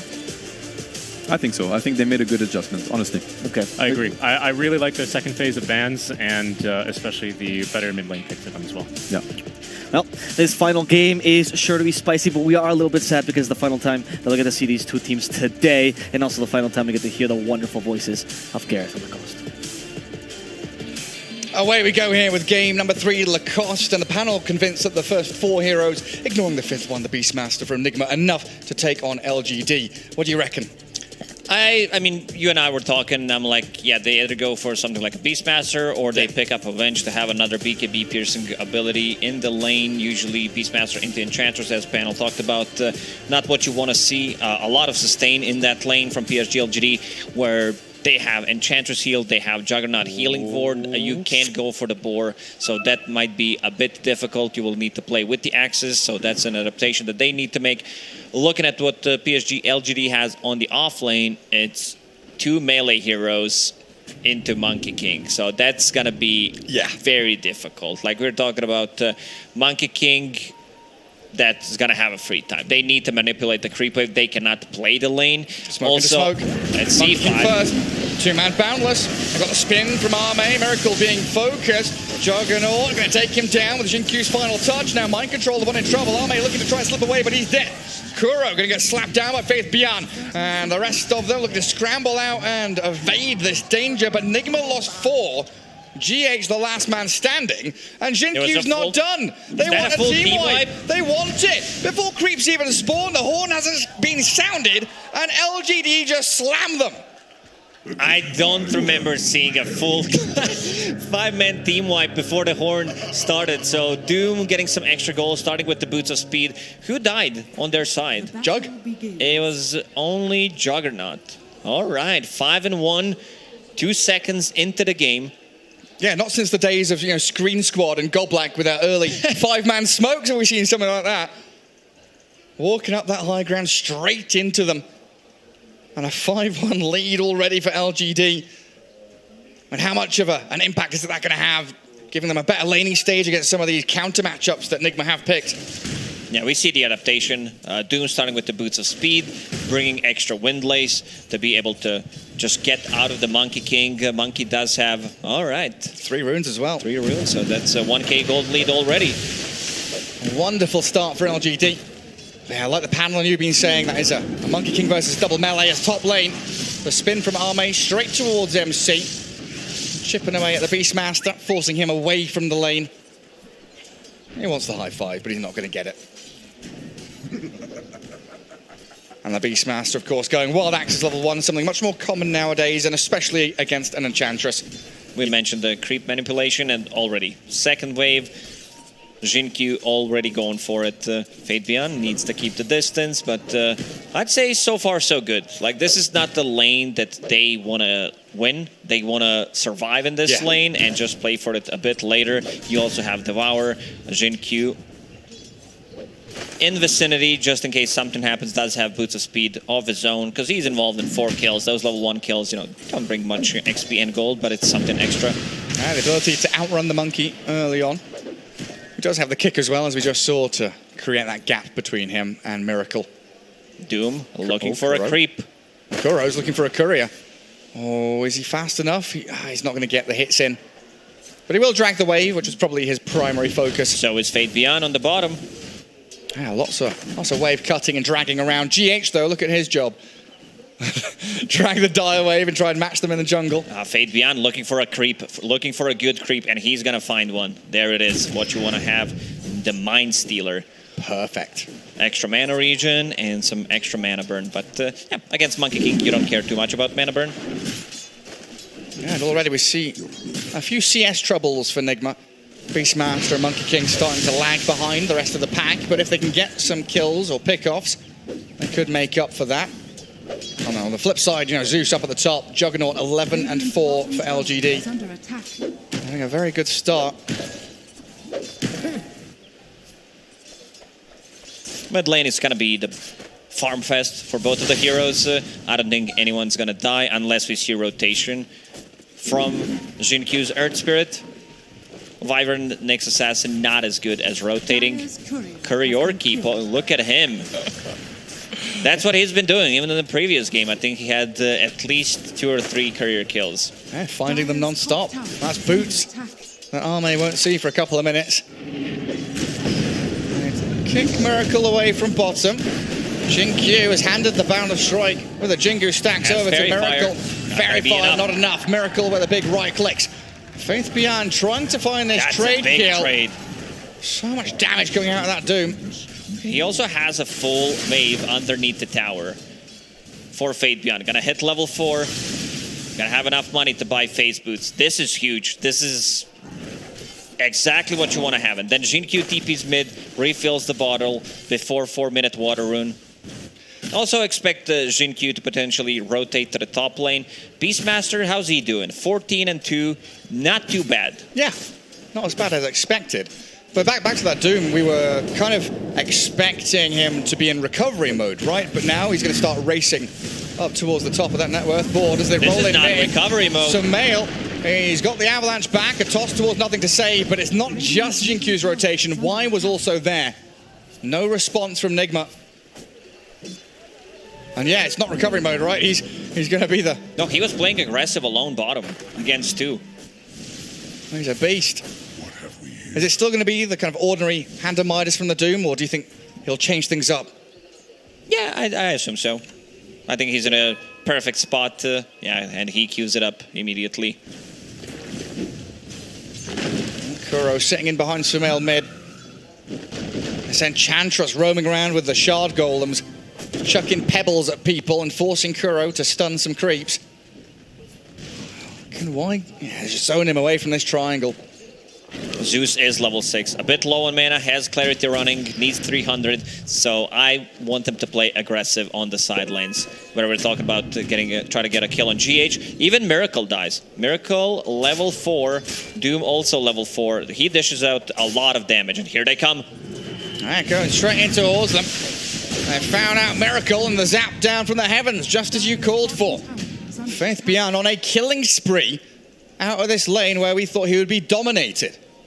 Yeah, those extra couple of kills at start did really help. Jinkyu does have another roll. Find the bonus kill. Mana burn available, but not too much mana on GH. Still gonna grab it. So aggressive, and Y in from behind. Looking for mind control. The dodge of the stun. The spin is good, but lack of stuns here will allow mind control to TP safely. Not ideal still, though, because that continues the free farm of the Juggernaut. Yeah, one thing that PSG.LGD has and always have had is ability to adjust accordingly. Like, they lose one game, suddenly it's a completely different draft for game number 2. 2 different kind of supports in terms of what they're going to do. 6 Rune minutes. is spawning, it's top. Regen's top, but Sumail was waiting for it down bottom. Both LGD supports in that mid lane going to allow the Zeus to get it. Much more active compared to the previous game. Yeah. They wanted to have a bit more presence in the lane. Fate Beyond will be level 6 after the next creep wave. So they will, one more time, try to go for a Monkey King. Zeus, 60 seconds. So they could potentially sync those 2 abilities up. Should be perfect timing. And also, controlling runes against Tiny is pretty big. They're going, even without the Thunder God's Wrath. They've kicked Miracle back, and look who's here again. It is wide. You just don't expect this onslaught from LGD coming thick and fast with everybody they've got.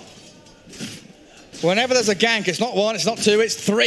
It's pretty similar what issues PSG.LGD had in game number 1. Nigma is facing it in this one. 2 supports who are not as good. Like, we have pretty much the same heroes. Where that's a cheap stat. Yeah, Zeus has the most assists. What a surprise. Big damage, though. 5 kills at start. That definitely helps. Using Chain Lightning, bouncing on 5 people. Easy 5 assists. Yeah, super easy. Arme always has his finger ready for that spin. Bullied away from the large cap, but no big deal. Sumail will need to do a lot of heavy lifting once he picks up the Blink Dagger or with the 8-minute rune. There is Observer Ward, they see him. Yeah, the deep ward, the Centaur Stomp. And once more, it's YGQ pairing up, holding hands, ganking and roaming. Sumail with the Avalanche can get the kill on the Earth Spirit. Oh, the heal not enough, and he doesn't finish off Jinkyu. Here comes Fate Beyond. Fate Beyond's arrived. This is going to be 3 kills. He's there with the Doom. Roll won't land, but they're chasing forward onto the Nyx. They shall find Kuroki and GH into the grave. The kick doesn't land, but this Nyx is ticking down. He's trying to heal regen under up. the tier 2 tower. Did kick in. He's fine. He's fine. He's all right. Or is he? Spirit Carapace back. The roll in. Jinkyu gets the first kill. 2 Chads fighting against each other. Finally, something for Nigma. Killing off Y and stopping this hyper-aggression from LGD. Yeah, you see this Nyx Assassin and Wyvern, like, they don't provide you with much, so they dive underneath the tower. One of the reasons I said Sumail is going to need to come back into the game, do some heavy lifting. He has 3 deaths. Those 2 supports did really ruin him, so this time around, he's not going for the power treads. Instead, understands, I need to get the Blink Dagger. We don't have a way to start a fight. Mind control top. No points in a roar. Very limited on mana. Does have his helm, though, so the Wild Wing frontlining for him. Nigma all eyes on bottom lane, though. They've smoked up with Wyvern Tiny. Top, they're going to go spin on to MC. A quick and easy one there, and back down to bot as the jump in, toss back. Miracle going to get the kill and take down on Faith Bian. At long last, the Doom dies. Y slowed by the Arctic Burn, and Miracle closing the gap. Jumping over the treetops, but that's an Enchantress. She's healed up to full, and not a target you can continue on. Killing Doom. He was relatively close to Hand of Midas. They need to also get back Miracle into the game. He's going for Hand of Midas himself. Wants to be able to recover. I checked the stats during the DPC for Hand of Midas on Monkey King. It was 0-3 while Monkey King was playing, getting the Hand of Midas. At the end of that day, he was 0-4. So, not a big fan of that. We'll see how this one will end up. Stats don't He needs to recover. Like, that's what he's thinking. I need to get back into the game, get some extra attack speed, and he has this, something that the Monkey King, when played by Miracle, really does like. Sometimes you just got to do what you got to do. Nigma starting to play a little tighter now together. Sumail having the bodyguard of GH nearby. And we see Nyx like babysitting the monkey. Another rune for nothing to say. He's had a lot of them. I want to say I've not seen Tiny with a rune, an active one anyway, this game so far. Not this game. 7, look at that, 7 runes activated. 2 for Tiny, which I assume are water runes. Yeah, water runes, that's it. 2-minute water rune and the 4-minute water rune. Also, could we check the stats for like Kaya? How fast this Kaya was on Zeus? Because nothing to say is involved. Bloody hell! 8 minutes faster. Like, I'm like, he has a lot of items. That's Arcane Boots and full Kaya going into Kaya San. So close, 5 seconds slower than the fastest ever this patch. Yeah, that looked pretty fast. You blame your courier for that one. Oh, yes. Not speedy enough. GH trying to hold out on this mid lane, but Catapult Wave and the Zeus's ability to shove out the creep wave as well. They're thinking about going on to Ame. Roar and Wukong's Boundless Strike should follow. Good chain stunning from Nigma, but Ame, he's got his wand and his spin in the back of Jinkyu. They're still fighting around the Wukong's command, and in comes the Doom. Faith Beyond focusing the monkey, but nothing to say. He finds the takedown on mind control, and 2 cores gone on the side of Nigma, while GH, he's dying over in his own triangle.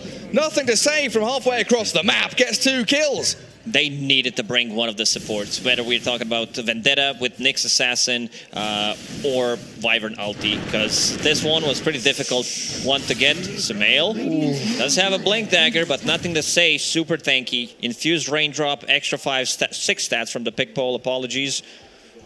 11 assists on this Earth Spirit. Why do I love to round up the numbers? For me, everything's like 10, 100, 1,000. That's just normal, isn't it? You just keep rounding up. Makes things nicer. You don't want to be saying 7,322.4189. Just say 8,000. We even have DPC points with like 59.5, I think is what the Team Secret has. What was that other one? Like 122.67? That's what they had. Yeah. The 2/3 of a point kicking in hard there. Miracle scouting things out. GH ready with Winter Scurs. It's just an Enchantress solo pressuring your tower, though. They would love to see some other heroes that they can jump and catch off guard. They'll go for Y anyway. Level 6 Enchantress, very difficult, especially when she turns into a piggy, but Sumail's arrival. They swapped the items. They gave Arcane Ring to Zeus. It's a kill. Miracle gets it. I want to see Karoki be a little bit more active, but there's also Deep Observer Ward in the mid lane that did cause a lot of issues for Nigma Galaxy, because it got them a couple of kills. It's about to expire, and it's also scouting things out, because they see Nyx Assassin. If he's showing on the lanes, they know that Beastmaster needs to be the one initiating, playing with Tiny, especially if they want to kill the core. Yeah, and MC's found his home up top, right? Tier 1's down, so he just plays that lane, shoves it all the way in towards Tier 2, forcing some kind of reaction from LGD. It looks like it's going to be Y's job to come clear out the wave for now. But this is very, very calm for LGD. No need to rush into anything. They know they've got the upper hand and they can keep accelerating at this rate. Nothing to say. Waiting in the trees. A couple more joining him. GH scouting things out. He'll find Zeus. He says hello, but here comes the roll. Into GH, Sarts and stunned. The Monkey King cut down from his canopy. Stole, dearie me. That was not good for Nigma. Sumail wasn't able to make a jump either. They need to bail. Immediately, Sumail decides to TP out. Time to play a different lane. And Arme straight onto the objective. Kuro, he wants to stop the DD from being taken by LGD, but he's going to pay the ultimate price for that. Fade Beyond's like free money. We'll get it. Has that Hand of Midas. In the next minute and a half, 2 minutes, he will have a BKB. This was supposed to be like the bad lane, but Doom on top of the net worth. Ridiculous scenes here from Faith Beyond. An absolute beast. Top 3 net worth, all LGD heroes as well. It's not just him. Tiny struggling after, like you said, the ganks, the 3 deaths he suffered in the first 10 minutes. Beastmaster, top of the net worth for Nigma, as he has just planted himself up top and pushed out this wave. And they were pinging out top tier 2. They want something, an objective to unlock that jungle, the outpost, and maybe the ability to play more role. Was that Monkey dying? They just rolled and killed by the Zeus and Earth Spirit. No response from Team Nigma, and Miracle dead again. Kuroki next in the firing line. Can't get his carapace off. He's been silenced and stunned. This Earth Spirit is causing so many problems for them. They're playing underneath the vision, also having Zeus. This is the only hero they can find. They might not even get the kill here. 20 Magic Wand charges on Y. Yeah, good luck with that one. Nigma falling apart in game 3. Just absolutely nothing that they can do. Nothing even on the horizon that they can aim towards. And Hand of Midas is there for the Monkey King now, like, sure, but it's going to take a long while for him to make the money back and actually get himself into a good spot to team fight. Do we have stats on Monkey with Hand of Midas, his win rate, previous DPC? If that's possible. I believe it was 0-4. Maybe someone built it, managed to get 1 dub, but... I don't think I've seen it. Miracle got a lot on his plate. Nigma, do you smoke up and try and brute force something? Do you go as 5 to maybe pick off the Zeus or the Juggernaut? Or are you kind of just waiting for bigger items to arrive? Oh, saying goodbye. No, maybe not. Oh, the status resistance. He just jumps away. And he even gets the kill. Roll in, connects as well. Shinkyu's found the Tiny. Oh, this is traumatic for Nigma. A good curse from GH will buy a bit of space for Sumail, but he's going to get hunted, hounded by the LGD squad. Goes out with an avalanche toss, gets Jinkyu at long last, They but found GH. GH is spun upon. Give The him a Maelstrom triple. strikes are going to come out, nothing to say, will zap him down. Yeah, the heals coming up from the Enchantress, that extra stats from Kaya Sanj, and also extra status assistance, saving Zeus there. I mean, also having ability like Heavenly Jump does help out quite a lot. 17 minutes, new neutral items are about to drop. A 10,000 net worth lead for LGD as well. Not for It's Nigma. very difficult. I think having this Helm of the Overlord, the supports don't do well with it. Juggernaut, I don't think he also wants to go and just hit it. So I feel like this is the timing that they could potentially try to go for something. Pushing out the mid wave, let's see if they have a smoke. They feel like they need to do something. Otherwise, the game is just going to go really bad for them. Miracle sitting on top of the trees, trying to farm up his Deso, has that Hand of Midas that we mentioned. Hey, you've got to do something to break this rut. They are stuck deep down in the trenches. Hunting. He's trying to find Monkey King. Let's see if Ame overextends. Usually Ame with the good read. Look at his positioning. Oh, yes. Near the east. Dire's middle tower down. Yeah, I was correct. 0 and 4 with Hand of Midas. You're a smart lad, you are. Oh, look at Jinkyu. I don't know exactly where he is. They'll see him jump now and the roll across. Did he get him? He connected. He found him. The curse needed by GH. He still falls down off the trees, though, does the Monkey King. Focusing on the Wyvern, though, LGD will take the easy pickings. A roll back across, and Jinkyu is an absolute nuisance. They've got Lightning Bolt, they've got Roll, so many ways to scout the treetops. What a read from Jinkyu. Not just him, but also the whole squad. You could see Ame's positioning. He understood exactly where he needs to stand. A bit of a different item build this time around on Juggernaut. We don't see the Manta style. Instead, he's going for SNY just to have that status resistance against Roar, against all the stunts. That BKB comes out in time for Faith Beyond. He's inside the Wukongs, but I don't think he minds. Doom on the Monkey King now, and the regen for another Sage is zapping them down. Faith Beyond kills off Miracle, and Team Nigma just have no answer for this. Sumail blown up by Y, and the jug spin. Kuro scouted out and taken down as well. In the previous game, PSG.LGD, they had 8k gold disadvantage and they called the game. This time around, Nigma with 11k deficit, but they've been known to play the game until the end. They, like, especially in a third game, the elimination series, inside Roach Pit, PSG.LGD, they go. Well, LGD not even playing Dota 2 at this point. It's That's whack-a-mole. Dota 3, it's like turbo mode pretty much. It's whack-a-mole. They see someone pop up, there's a Nigma hero there, they hit them with a hammer. Another one pops up, hit them with a hammer. They're not missing a single shot. Great spell casting from PSG.LGD. And into Roshan they go. Give this over to Rame. Could even start thinking about high ground 20 minutes in, honestly.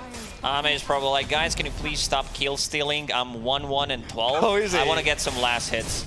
Oh, bless him. At least they didn't steal Aegis from him. Dire's bottom He'll tower have that is at under least. attack. And now LGD that wants to play tight. 4-man smoke from Nigma, still looking to try and get anything, absolutely anything. Jinkyu, he'll be the tasty morsel left for them. And try connect with mind control up top potentially. Could we That's check here the rune control for this game? I feel like there was maybe one rune that Tiny did manage to pick up. All right, 2 extra, but Zeus with 10 runes. That's pretty insane. And now, yep, of course he found it, the big boy Philly, but it's not gonna hold it. Oh, Zeus really? players do go for it. Nothing to say, probably thinks, yeah, I'm farmed enough. I give it to my Enchantress. Why? Earth Spirit takes it this time. Well, Y can just sit in his top lane, completely neutering the Beastmaster. He can't push into this. Faith Beyond's going to arrive, Midas the catapult. And Nigma back to their side of the river. When you see LGD arrive, you're just cowering. Run back and hide. And here comes the smoke, snapping into action. Doom, Earth Spirit, Enchantress. They're sprinting down across the river into that southern part of the map, and they've seen Kuro. A roll into an Infernal Blade. That next assassin didn't last long. Bug gets squashed. And Ame, he's alone down bottom. This might be an opening for Nigma to play into. They try and TP, but it looks like it gets he got the cancelled. silence. He finds the Jinku monkey. found him. The rolls in on him. Arme's arrived as well. He's not going to Omni Slash. Just going to spin him down. Won't allow the Battle Strike, and the Winner's Curse not helping either. GH blown up along with Miracle by this nothing to say Zeus. Nothing to say. I haven't seen this many kills on Zeus in a while. What is he now, Has 15? 28 kills in 21 minutes. I mean 28 in total, like in terms of assists, but he has 15 It's kills. KDA, yeah. Yeah, it's pretty nuts. And now he TPs to the top lane. This is going to be... Sumail? Faith Beyond's in. He's got the BKB up and they're focusing the tiny Sumail. A mistake to come down to the low ground against this LGD squad. And they are up on your high ground. Still 1-1-14 on Arme, and it's not going to change. Faith Beyond gets the takedown on Kuro.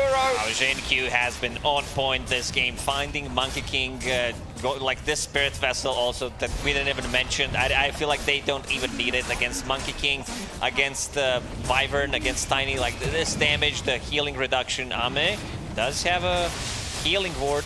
Incredible from LGD, flawless stuff. We saw this from them, day one, day two. Can they save Ame? Yes, they can. Also, Y does have Shard and going for the Holy Locket next. There was one game where he was almost not taking any damage. I remember the fight where Snapfire used ulti on top of him with the Shard. Yes. He's like, I don't care, I'm full HP. I can heal through all your damage over time. No problem for me. Nimbus, the zap, Miracle, killed. He's dead. They pop the Aegis, sure. But now Nigma, they've got to run, turn tail and hide. The roar comes out onto Jinku. Kuro can turn a stun as well. They'll try to focus him down as the curse is on the Zeus. They try and hold them back, but Arme can spin forward. Nothing to stop the Jug, and the Zeus is perfectly fine. Even with the dive bombs from the Hawks. Nothing to say, we'll get healed back up by Y. Just follow me. And yeah, nothing to say, still sitting inside the Nimby. And a healing ward on top of that. 18k gold lead. It's almost 1k gold per minute. We're in, GG territory. Once you reach that, 30,000 damage. These healing done, 14,000. Juggernaut, 12,000. Like you would assume that there's gonna be a lot of healing from Monkey, from Wyvern, but never happened in this game, especially in the laning stage. This bottom lane, they completely ruined Monkey. Yeah, that first clash before creep spawned, right? Yeah, the 5-1 start gave them help out quite a lot. The early advantage in the laning stage. Yeah, Locket nearly done for Y. And DD Rune spawns up at top as well, which it looks like Arme's got his eyes on. Oh, he's got his second kill, by the way. He is 2-1-15 now. Yeah, very nice of his teammates. Allow him to get... I mean, in this game, the real carry is nothing to say. Oh, Sumail still in the mood to drop the voice lines at least.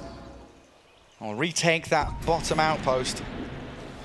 And now he's got Blink Echo, so a little extra nuke damage to maybe find the Zeus if they can hunt him in the back lines.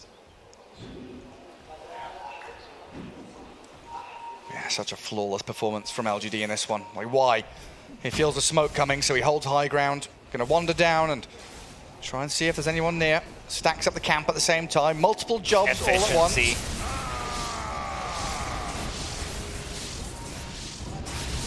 looks like LGD might also be wanting to smoke themselves. They're all here in Dire Triangle, prepping for some kind of move. Yeah, Monkey King with the Desolator. 0 charges. I guess that's why it's called Desolator, because you get the charges later. Oh yeah, he's not desolating anyone right now. He's here with Sumail, and they see Arme. Can they Boundless into Avatos? It's a 2,000 plus HP Juggernaut. With double damage. This one can go so bad so quickly. What's he got? DD, he has status. I don't think they can lock him down. They need Nyx Assassin. It's a full Scotty now to even limit the healing coming out from these two heroes.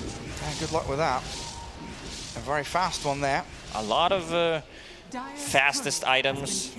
No surprise. In this game, because it really is a stomp so far. It looks like they're jumping on Miracle. They're finding Sumail in the trees as well. The Doom is there and Miracle's gone. Sumail, he'll get the toss out, but that Nimbus with the Earth Spirit finding picks left and right. Getting kills on multiple fronts. On key heroes as well, that's your position 1 and 2. Not dying to a 5-man, smoke gank or anything. That's a pairing of heroes with just Zeus damage globally. A tier 2 still will has die. that double damage. Tier 3 tower already gone. He pops it for the racks. Shiva's got Doom done on the Doom. Oh, mate, just bringing down these high ground buildings, pressuring bottom as well with the rest of the team. Nigma thinking about the high ground top. Yeah, the ancient granite golem hitting away at a tier 3. Some kind of trade. Nigma will take those, but I don't think it's going to change the outcome. The way this game's been going, 24,000 gold to the good now, or LGD. 9-38 scoreline. Does not want to heavily commit. Y is going to be the one pushing. Just let him do all the hard work. Tank it up. Nimbus there. The roll in. The Monkey King found and killed yet again. Tier 3 tower gone. Beastmaster trying to go for the split push. Nice curse on Jin Q. But severe lack of follow through. They find the Zeus though. Oh, they've got him. A huge kill for Nigma. The Power Rangers arriving though, as they all TP back up the top. Earth Spirit dead back near the Radiant Ancient. Beastmaster though, mind control. No running, no hiding. He's going to be spun down by the Armade Jug. Not a bad trade. They got a lot of gold for that Zeus kill. They did manage to kill range barracks. They did lose melee and the range ones. Who got the last hit on it? It was Kuro. Kuro, 1,300 gold for his next assassin, holding the big boy Philly. Now has 2,000 gold. I don't know if he wants to pick up a big item now, because a lot of gold. I think you can go for Aghanim Scepter. I think this is the item that could change things around a little bit in a team fight. It's very difficult for Nyx Assassin to get it. But if you find Philly, you should definitely try to go for it. That's one of those game-changing items, yeah, right? Like, if you buy up immediately, he knows. If you buy a Force or a Glimmer or a Lotus, it's like, meh. There is an unwritten rule for Nyx Assassin. If you don't have Philly, you can go for Aghanim Scepter. Unless you're talking about the 50-minute game. But you find the Philly, and it gets so much easier. Especially with this big kill on Zeus that they just got. First death of nothing to say. Who wrote that rule? I made that up, but... Fogged copies you. Yeah, we do say it. 20,000 net worth on that Doom as well. Still top of the pops up there. Oh, it sounded like someone smart invented that when I first said it, right? Yeah. And then when you figure out who said it, you're like, yeah, that's really not a rule. You're just talking shit. I know Skelly's doing so much damage to that tower. Quick and easy one for LGD. And back towards Roshan they head. Nigma may be an opportunity here for them to take a team fight around this curse, around this Wukong's. They've got a decent amount of setup and the ability to fight 5v5, but they are so heavily out-farmed. Kuro looking to scout, and he'll quickly realize what they're up to. It doesn't look like Nigma want to really get involved with this. Y did take Hawk with the enchant. Jin Q making sure no one's coming from that side. Kuro blinks in, still not low enough. Yeah, it's a good attempt. He didn't know what was going on inside the pit. Not sure if there's a sentry there. He went for the Hail Mary play. I think it's worth it. As a position 5, he didn't lose too much. Sumail does have double damage, but the Nimby. He's got no BKB, does he? So he's just trapped in there. Another simple kill on Sumail, who has not had the best of games after going 0-3 in laning stage, now 3-8-4. Full refresher on Fate Beyond. 30 minutes in, on top of Shiva's BKB done, Hand of Midas, level 22, Shard as well. Like, this is super massive. That Doom's a fatty, look at him. 6 minutes faster than average on that refresher. And LGD are looking for the mega creeps. Y and Arme very happy to frontline in front of the tier 3. GH, an Arctic burn, but Faith Beyond with the Infernal Blade. Monkey King, gonna be helped out by the Winter's Curse, but the spin and the hits into Monkey. Already Miracle's doomed. in trouble, already doomed up. The Wild Axes fly, but Miracle's gonna die, dead for 50 with no buyback. And LGD, they're just gonna storm towards objectives. Tier 3 gone, racks are falling, roll in from Jin Q, got his BKB going, the roar is there, but the spin forward will allow them to just shred through. Kuroki buys back, but they're bleeding out. GH dead, no buyback on him. They're in a 3v5. Oh, toss back into the fountain, into stun, they got him. They do, but he's got Aegis still. They can get him out of here, they've doomed and killed the Tiny. What are they going to do now? Arme spins and kills them in fountain. He's like, someone tank it. I'm taking too much damage. Healing ward and Y already on top of him with the heals. No Tiny. And it's going to be called GG. What a masterclass performance from PSG.LGD in game number 3. That means Nigma Galaxy, they're out of the tournament. They're going home with $200,000 and PSG.LGD will play against OG. Absolutely beautiful stuff. You know, a hiccup in game 2. It was wonderful from Nigma, but they weren't able to keep that adrenaline going and that aggression flowing here in They game don't 3. even seem too happy about it. It's like, yeah, another day in the office. In the office, exactly. It's like, yeah, guys, you stole a lot of kills. I'm not going to be too happy for you. Nothing to say. He's Zeus performance, absolutely god tier. On top of the network, breaking some records. The way this whole game started, 5 versus 5, whole team wipe. They managed to get 1 kill from that. Yeah, pretty similar to what happened in game 2. 2 supports inside of Nigma that could not get the job done. Like, they got overwhelmed by the aggression from PSG.LGD and yeah, completely shutting down Monkey King. I think Monkey ended the game with like zero damage on his Deso as well, so pretty difficult, and the stats don't lie. 0-5 when you buy Hand of Midas on a Monkey King, so don't do it at home. Yeah, it was one of those bleed out effects as well, right? Like, okay, even if we ignore that early 5-man clash, there was still the fact that Jin-Q was able to get a good time in that bottom lane, dragging waves, manipulating creep wave, Jin-Q, rolling into mid. What a performance, like going mid, securing the bottom, getting the kills, then finding Monkey King. Also, in the end, they had the holy trinity of the items against any kind of healing. There was a Spirit Vessel, Scotty, and also she was done on Doom. So pretty much canceling 2 heroes, what they want to do in the fights. Pretty difficult game overall for Nigma Galaxy. They did manage to shut down Tiny in the mid lane as well, understanding like where the real threat is going to come from, because Beastmaster's not that hero that wants to rotate early on, and a bit of a difficult game for Mind Control as well, because he was playing with the Enchantress, not allowing him to play the boar, which you would want to have it against Juggernaut, so you go for the Axes, but still, Enchantress, why?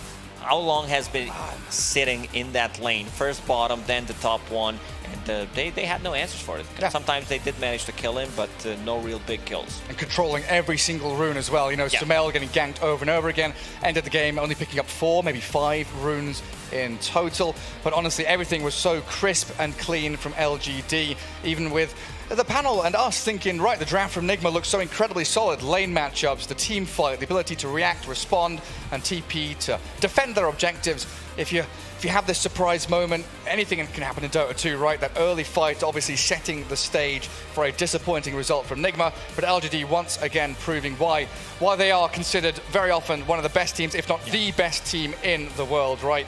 I mean, are they still your favorites to go on and win the whole tournament, or have you got different ideas coming up? Yeah, most likely, you know, they're still a super greedy team, a super good team whenever they play on land, so gotta give them respect. I think our panel should be ready to even talk more about this game. Not quite yet. Not quite yet? All right. We've got they got getting surprised set up. maybe by the GG, because usually Nigma, they are the team that plays until the throne falls, but they had no heroes left, no comeback potential. They understood that this one's over. Yeah, just absolutely get out of that one. I mean, you know, looking forwards, LGD also have the ability to even get out-drafted, but then outplay, and the ability to really figure out who's meant to be targeting who, keeping other heroes very safe as well, like Zeus. He died once that entire game? In the entire game. Perfect positioning from him, and that's not just his job, right? That's not just him being incredibly skilled. The rest of his team frontlining and finding openings, targeting the Wyvern, rolling through the trees to spot the Monkey King, zapping with a lightning bolt to give the vision as well. Every little aspect of the game, LGD were on top of. Yeah, absolutely. And I want to see how PSG.LGD is going to match up against the OG. Well, we've got an interview ready on stage, so we'll head over to KP. I am joined now on the stage by Faith Beyond from PSG.LGD. First of all, Faith Beyond, congratulations on the 2-1 victory over Nigma. Now, we need to get into the... Oh, there we go. We've got to get this. Come on, cheer him on. Okay, buddy. First thing I've got to ask, there was a Monkey King Midas in that game? It's looking very bad in this current patch. When you saw it, were you instantly like, we've won this game? Yeah. Okay. Let's get a little bit more expansive. This is Yoon, by the way. She'll be translating when I waffle on a little. So this is a little bit of a more interesting one. You guys looked very different in Game 3 compared to Game 2. Run me through what happened there, because of course, different drafts, but different mindset. How did you reset? How did you come into this clutch series and look so dominant? 你们第3局和第2局的状态非常不一样，因为第2局是Nigma压倒性的领先，然后第3局是我们压倒性的领先。然后请问在第2局和第3局之间是怎么调整这个 mindset， 就是怎么调整状态的？然后大家说了什么 Okay. Game 2, something went wrong on Q. So, but in Game 3, he did it. He did a great job, and it's all because himself. He adjusted himself. All right, big shout out to Q. All right, now. This is where you get to kind of expose a little bit. Every team has the troll or the joker. Who's the joker on LGD? 就是老干爹队内的小丑是谁？不是小丑 ，Joker， 就是比较爱开玩笑的人。Q, definitely. What is it that he does that makes him such a joker to you? 为什么是这样的人？为什么是 Joker？ Because he's a funny guy. Yeah. That's good for morale. Okay, rounding it out, looking forward, looking at the competition list. Is there a team that you're looking at that is the big target? Who do you expect to go up against in the grand finals here? 你们期待在决赛中看到谁？有某个队伍？RNG or Secret, because we lost to Secret one before, and I want to win them. And I also want to play versus RNG because this means champion will be a Chinese team. And just actually that leads into one more brilliant question. Talk to me about this. International LAN, China back competing against other regions. How amazing does this feel? 就是在这个比赛中，中国表现非常亮眼，然后能够总是赢得其他的国际队伍，然后这种感觉就像我们回来了，一切都回来了，就是这种感觉怎么样 ？How do you feel about it? Very good, excellent. Because we long time we didn't play international games. We didn't play against the other region team. So we feel very good about this game. This 比赛怎么说 ？Tournament. This tournament. Yeah, this tournament. We feel great, and thanks for all the staff and teams. All right, well, thank you for your time, Faith Beyond. It's been a pleasure to talk to you. Congratulations on the win. Good luck the rest of the tournament. Everyone, give it up for Faith Beyond. Okay, that is all for now. We're going to go to a short break, but when we return, there's another series to be decided, another team to be eliminated. So sit around, don't go too far away, because you don't want to miss the action.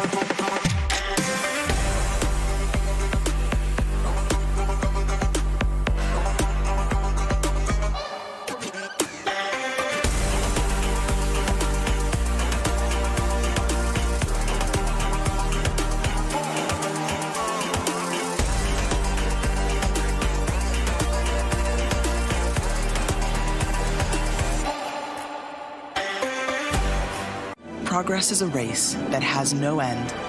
After every finish line, another challenge awaits. How can we continue to push innovation in a sport at the forefront of technology? This is how.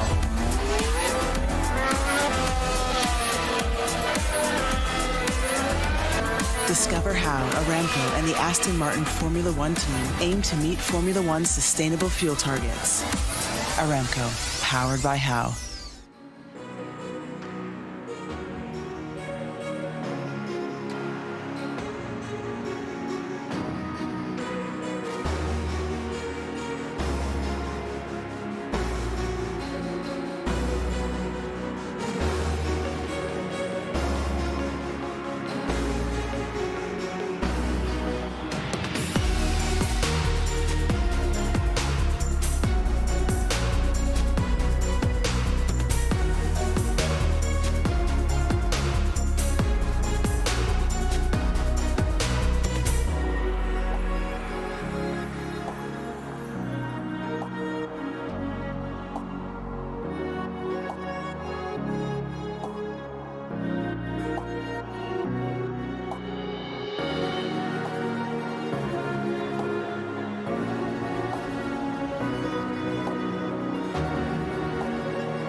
PSG.LGD wins the first series of the day. You know, these guys back in full form. We're talking about how Nigma Galaxy was looking incredible. PSG.LGD in this last game, I think they showed off entirely.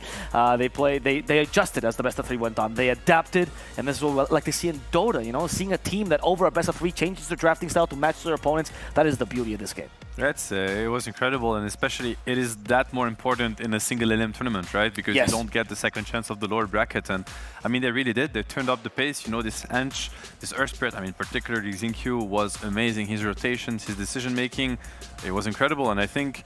Yeah, it fit perfectly against what Nigma had to do. Exactly, like even from the get-go, like we wanted them to turn up the pace in the early game, wiping Nigma at minute 0 before the horn. It's incredible. That has a huge impact, and I think that's maybe something that's maybe not usually emphasized enough on. It's like what happens before the rune spawns. Like this has massive impact on the laning phase. You know, we talked about how the monkey was going to dominate the Doom, but all of a sudden it is a Doom that gets level 2 before the monkey. It is a Doom that gets phase boots at an incredibly fast timing, and now the monkey can't get the stacks. I mean, the whole dynamic of the game is going to change, right? The Earth Spirit doesn't need to help the Doom anymore. He gets to go mid, kill the Tiny with the Zeus. Now he gives Zeus ulti. Now the monkey dies a second time. You know, I could go on for like for half an hour, but like it's the butterfly effect of Dota. And definitely when you lose 5 heroes level 1, well, a lot of butterflies coming your way. We can see this and the highlights brought to you by Aramco as we check out some of the nicest plays of this third game. I did want to point out another thing on top of, you know, the butterfly effect of that initial kill is the importance of 5s that we've seen this series. You know, in the second game, we see Kuroki styling over the opponent. This time, Y as well as Enchantress was crucial. Where does the importance of these supports come from? Is it possible that the meta is going to be changing because of this series here in set? I mean, I think you have to give him some, you know, some attention. You have to think about, okay, he's gonna be playing an Ench, right? He has the Jugger against the Beast. My Beastmaster is not gonna pressure his Jugger. His Ench is gonna be, you know, free to roam wherever he wants. I'm a Nyx. Can I do anything about it? And I don't think it's on Kuro. I don't think the hero you're playing deals with the Ench rotation, right? And then your Tiny's under pressure all of a sudden. The Zeus is popping off. I mean, I don't even know what his core was. I don't even want to know at this point. It's absurd. Like 30 kills in the professional game. Are you kidding me? Like it's like he's just playing a turbo game, you know? Yeah, and perhaps it has a lot to do with the mid laner, and the mid lane especially, right? I mean, some of the biggest changes to the mid lane were around the water runes. All the regen now you get contesting and vying for those 4 and 6 minute runes with the 5-minute wagon. Like maybe that is going to be a little bit more, especially since Nigma and LGD have kind of shown through their games, their wins, and especially their losses. In the case of LGD, that early game is maybe king right now. Yeah. You know, I mean, once again, I think, you know, the Beastmaster last pick, I mean, obviously, all the lanes went really bad, really poorly, and once again, he, you know, there was a level 1 situation, so a lot of things, probably too much pressure on his shoulders. It just felt like they did not have the tools this time around, Nigma, to deal with LGD's pressure from the early game. You know, yeah, we talked about how they had this monkey that was gonna be able to pop off, but you know, before that there is, you know, the level 1 spawn, then there's the rune fights, and then there's the laning phase, and if at that point you're at such a big disadvantage, there's not much you can do to come back. Yep, you can see this in the scoreboard brought to you by STC. I do want to point out one item that Lacoste made fun of, but it kind of showcases what this game was. It was the recovery Midas that Miracle was forced to go for because of that laning stage. I mean, that is a sign of a doomed early game. Yeah, speaking of Doom, right, the Doom Midas looking a lot better there for Faith Beyond yes. in the late game. I mean, that's the thing. Like, I think this draft was really brilliant by LGD, right? I really loved their second phase bans, but even with this pick of the Doom, even if his lane is impossible, even if it's hard, like we genuinely thought it would be this monkey lane, and we thought it was going to be incredible. He is a hero that needs no space on the map, just needs his Midas, just needs a small camp, and he's going to be right up there with the top in terms of net worth. Yeah, definitely, and once again, you know, I don't want to sound like a broken record, but you lose 5 heroes level 1, the whole dynamic of the game is going to change, and if you banked on winning the lanes, then all of a sudden you might not be able to, and it's going to be a different game that you're going to have to play, and maybe your draft doesn't suit that. And that was just our MVP, Sin-Q, you know, honestly, genuinely the type of game that, like, you watch this on an Earth Spirit, and he makes you want to, like, hit play Dota, Q into Earth Spirit, and then you go, curse my slow hands. It's just, yeah, don't you just hate it when that happens? No, that doesn't really happen to me, but I mean, I can empathize. No, truth be told, my Earth Spirit is actually pretty bad. My former teammates are probably laughing at me right now, so no, I definitely see what you mean, man. It's not only your hands, it's like everything. Nothing works. You know, these players, they make it look easy. Yes. Like, you look at him, you're like, well, this hero, you know, all you have to do is kind of kill everybody everywhere, and then suddenly you win the game, but it is clutch, you know, it's the right timing, the right time, obviously the right spell casting, landing your spells. It was amazing. I mean, I think he just obliterated Nigma with his rotations, and you know, props to Faith Beyond for also giving him the credit. You know, he was like, literally every answer he gave was like, Thank you. I mean, nothing to say with the pretty impressive recovery, especially when you consider how Game 2 ended in such a stompy fashion. Like the early GG call, like it does make me wonder, as someone who's just been a viewer and has not really played at the top level of sports, like what happens in between Game 2 and 3, especially at LAN? Like, what is the impact of like a coach at these kinds of events? I mean, massive impact. I think especially a coach that is so close to his players. In Chao 8 and PSG, I mean, they went through a lot together, obviously, you know, highs, but also the lows. You think of losing a TI finals, you know, of course it's unfortunate, but it creates very strong bonds and very strong trust, especially when you're able to bounce back, which they obviously are, you know, looking at what they did here. So yeah, I think he can definitely change the dynamic, you know, turn the mindset around. They are instrumental to big rounds in tournaments. And now we see how the bracket advances as a result of this loss. Unfortunately, we do not have any more games for Nigma Galaxy. They'll be out of this tournament, but we do get to see more of PSG.LGD and more of Sin-Q, Xiaoba, all these wonderful players. They'll actually be playing against OG next. So Seb, how are you feeling about that one? I mean, you know, mad props for Faith Beyond for doing the interview in English, by the way. I really liked that. I think that was very, very commendable.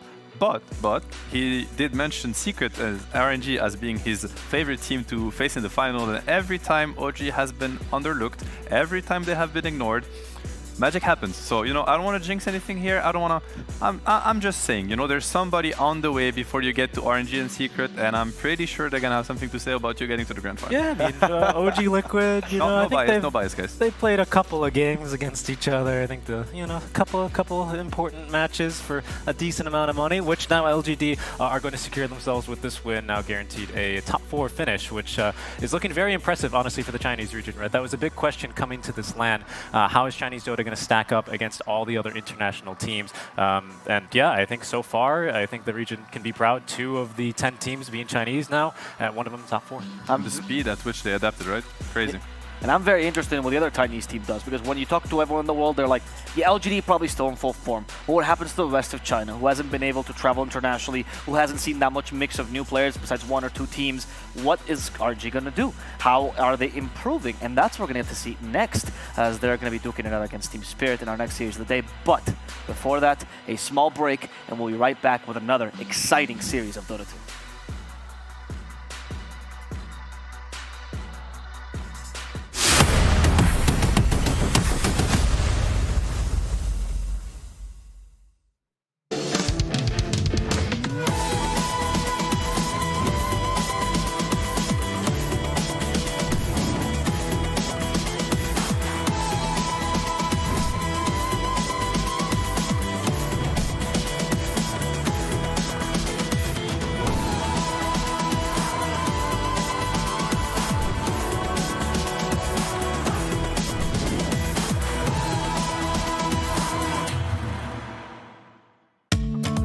مع التحديث الجديد لستي تي بلاي تجربة جديدة للكل. لو جوك دايم تحديات نافس وانضم للبطولات، استكشف الشات والتايم لاين وتسوق من متجر التطبيق. الليدر بورد على تفاعلك بالتطبيق، والجوائز الأسبوعية والشهرية على نظام النقاط تنتظرك. ستي تي بلاي، مهما كان جوك هذا محلك.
We are back with the second series of the day. Yes, it's true. Most of you I know are here just for the last series, for the show match. That's what everyone's waiting for. But this one, I'm telling you, will have much better Dota and much better players indeed. It's RNG versus Team Spirit. Royal Never Give Up versus Team Spirit. A match that will essentially decide if the rest of China, just PSG.LGD, is up to par. What do you say, Danon? Yes. Good. I like that answer. Richie? Maybe. Okay, that was weak. That was very weak. Do you see the maybe, the pun? Somnus? Oh, I'm terrible. That was really strong. Wow. Yeah, just wink. Yeah, that's nice. Anyway, Team Spirit versus RNG is upon us. And Team Spirit's also the sole representative from the region that we have here. One of the strongest teams for sure. But they have been having a little bit of a slump, you could say. They say themselves they were either, sleeping on the laurels or not finding the right strategies. Hard to say. But this team has always shown an incredible work ethic, and it's time to show it against RNG. Yeah, for sure. I think the big key to their success is just going to be picking up the pace a little bit. I think they haven't been adapting to the amount. I mean, look at that previous series, right? Nigma getting a 22-minute GG out of PSG.LGD, right? So I think they just need to play fast. The one game that Team Secret has lost so far this tournament has been when they've played those aggressive style of heroes that are able to convert based off of one, maybe a 2-item timing, your razors, your pucks. These style of heroes that are just able to go, and never have to stop. Richie, on the RNG versus Team Spirit matchup itself, how do you think their styles pair against each other? It's a bit harder to say, right? Because RNG has been kind of like taking these draws against teams. They got the 2-0 over the Team Spirit at the very least. Sorry, over TSM is what I meant to say. As we can see, I believe that's Spirit walking on in their opponent's Spirit, though. Armchair analysis, guys. Oh yeah, let's see it. Time's to tell me, what does this walk mean? What can you see from their gait? Good question. I can't actually see who's who based on this. It looks like it is Silent that's a little bit over more to the right, away from the rest of the team. So maybe the coach is giving the players some space. Loving it. Maybe there's some tension in the team. Probably not. I'm just reading into this. No, I mean, especially because the team has been improving a lot with experience here. Their first series versus LGD didn't look so great. I think that was like the matchup a lot of us were looking forward to. LGD's first international appearance since the international versus, well, the team that beat them in the grand finals, and they were swiftly defeated 2-0. From there, they've gone back to the drawing board with a couple different ideas, and I'm ready to see here what they bring versus yet another Chinese team here in the form of RNG. Yeah, I am also very curious. What form will they show up today as well? That's kind of the question, right? As you were saying, do you feel like this has been we talk about them? Is it an inconsistency? Do they have up days and down days, or has that just been a regular trend, upwards trend here for Team Spirit? I'd say it's been an upward trend. I mean, just have a look at the team that they've had to play against, though. Sure. They 2-0'd boosters, pretty expected. Tundra obviously didn't have the showing that they would have been wanting, and then getting 2-0'd by PSG.LGD, but then getting the 1-1 against Team Secret at the very end. So you would say it's a bit of an upward trend, yeah, for sure. And I think that win, the loss would have done just as much for their confidence as the win would, because this is the team that's currently leading the tournament, right? So you just learn so much more from your losses, be able to adapt, find out what's working. And I know from just looking at their pubs, it's really just about adapting, making sure you can try and quickly implement that as much as you can. Here we get to see some of the rosters. RNG here. Thank you. My blind eye could not see that. RNG will be the first roster we get to know. This roster has a lot of legends from the Chinese scene. There's one particular one that I would like to point out. Kaka has been, I mean, he was the probably quintessential piece of IG, right? Yes. Who then dropped completely from the face of the earth. Do you feel like he was that instrumental to that team, or was it just bad timing? I mean, absolutely. You even think about like TI7 Newbie. Like, he was the one that was really the one that got them all the way up to that second place finish. And he just does so much for the team chemistry, for the shot calling. It's amazing what he's able to do, especially with someone like Xnova, for example, who is known as being a little bit more of a quiet position 5. So if you can have someone like the old wise Kaka to be able to take the reins, direct how the game is going to go, that's so invaluable for, some of these players, like maybe like Chalice, like Xnova, who are just in the top 5 in their position in the world. Yeah. Chalice, another player that I'd love to mention. We mentioned him on the panel even when he's not on the team. One of my favorites. If people don't know, Chalice is a very big personality in the Chinese scene, right? He also streams. There's a very famous story where he apparently fought 3 people in a mall when they said LGD was not the best team in the world. When he was playing on LGD. When he was playing on LGD. No, I think it was... After that? Yeah, it was like he was in that low moment and he just thought LGD is the best team. That is a bro moment right there. He is. The story is he lost a tooth there or something. That's what he said. Anyway, Chalice, quite the brawler. He's a man that also was one of the first offlaners to move to carry position and start to increase that trend of that active carry that we're seeing so often these days. But Tricor, Chalice was one of the innovators maybe 2 years ago or so when he did that for LGD. How do you feel like he suits this team in the offlane? Over for RNG. Yes. I mean, it's been nice for the past couple of years when we have been able to go for like some pretty greedy lineups. I mean, it's not as bad as it used to be when we had like a real hard carry like a Medusa and then like a TA in the mid lane, and then you'd have like, I don't know, Amara playing Void Spirit off lane. Like back in the days, like there was like so much gold to go around. I think these days more, it's a little bit more about having some utility, a little bit more catch and team fight on the offlaners, but still having that skill and having the opportunities to always outscale your opponents, and having Chalice be able to do that for the team has been a godsend. You know, looking over towards Collapse, however, right, showing in TI10 that sometimes it's about the control, it's about the space making that you can do for the rest of your team, and then from there looking to set yourself up for some, you know, hard-fought wins. Love it, because Collapse, if we talk about him as an offlaner, he has always been the quintessential offlaner, right? Yes, sometimes he's a little bit greedier, but he is that team fight heavy offlaner that Eastern Europeans are known for.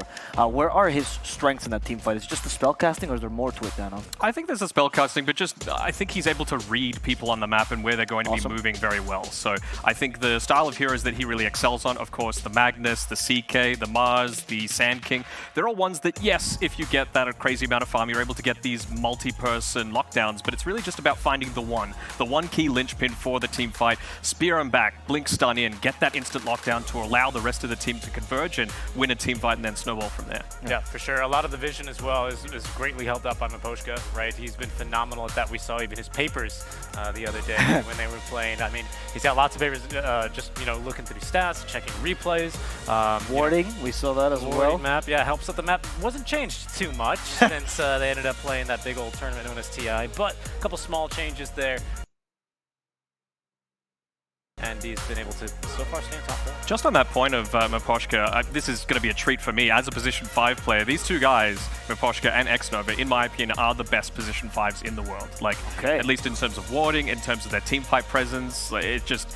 They never give up their life for free, in my opinion, and they always find a way to be able to get these super deep wards that are very hard to de-warded, so I'm going to be looking at that warding battle in this upcoming series. Love that you mentioned that, because Team Spirit, probably the biggest praise they got at TI and elsewhere as well, you know, has been that warding, that vision, you know, optometrist Miposhka, it's all about vision, vision, vision, and I'm curious to note that, why is it about this team that does it so well? It can't just be the warding, there must be something more to how they play around it.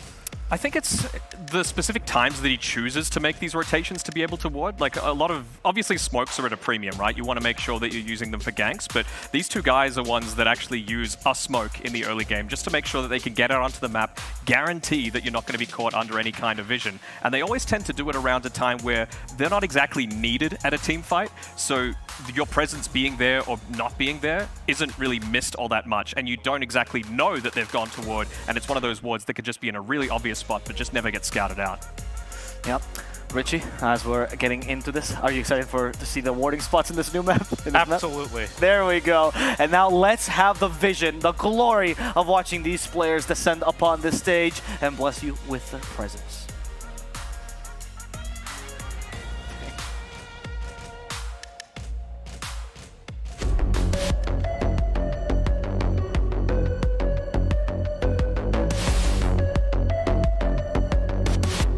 أعزائنا المشاهدين والحضور، شاهدنا المباراة الأولى من ربع النهائي ما بين فريق LGD ونجما جالكسي، وقدرنا أننا نشوف فريق LGD يتألقون في المباراة ويكونون أول فريق يتأهل معنا إلى نصف النهائي من الربع النهائي، وراح نشوفهم يواجهون الفيرست سيد من الجروب حقهم. ولكن المباراة الثانية هي راح تحدد مين اللي بياخذ المقعد الأخير معنا في البلاي اوف في النصف النهائي، وكلنا عارفين قد إيش المباراة هذه قوية، لأنه معنا فريقين من طراز عالمي راح نشوفهم يتنافسون الآن في رياض ماسترز. فخلونا نرحب بالفريق الأول معنا في المسرح، فريق RNG.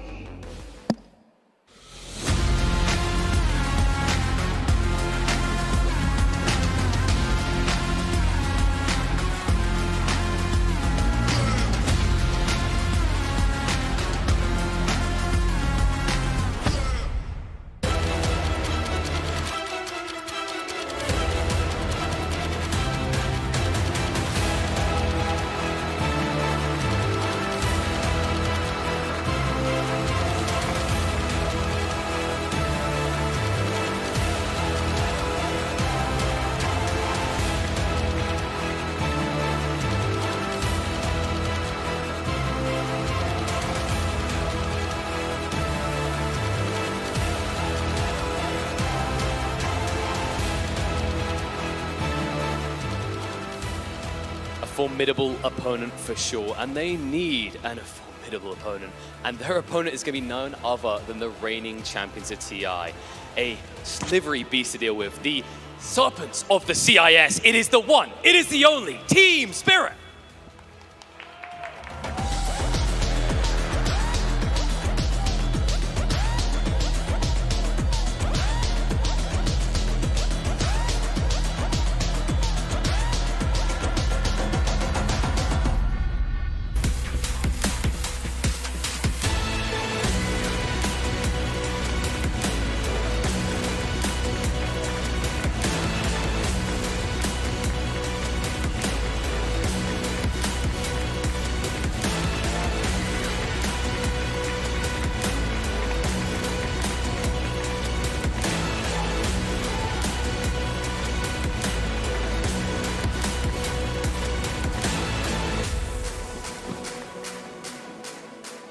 The stakes are high and the teams equally matched. Both teams finishing their group stage 5 wins and 3 losses. Now, of course, Team Spirit going to be confident after a win against Team Secret.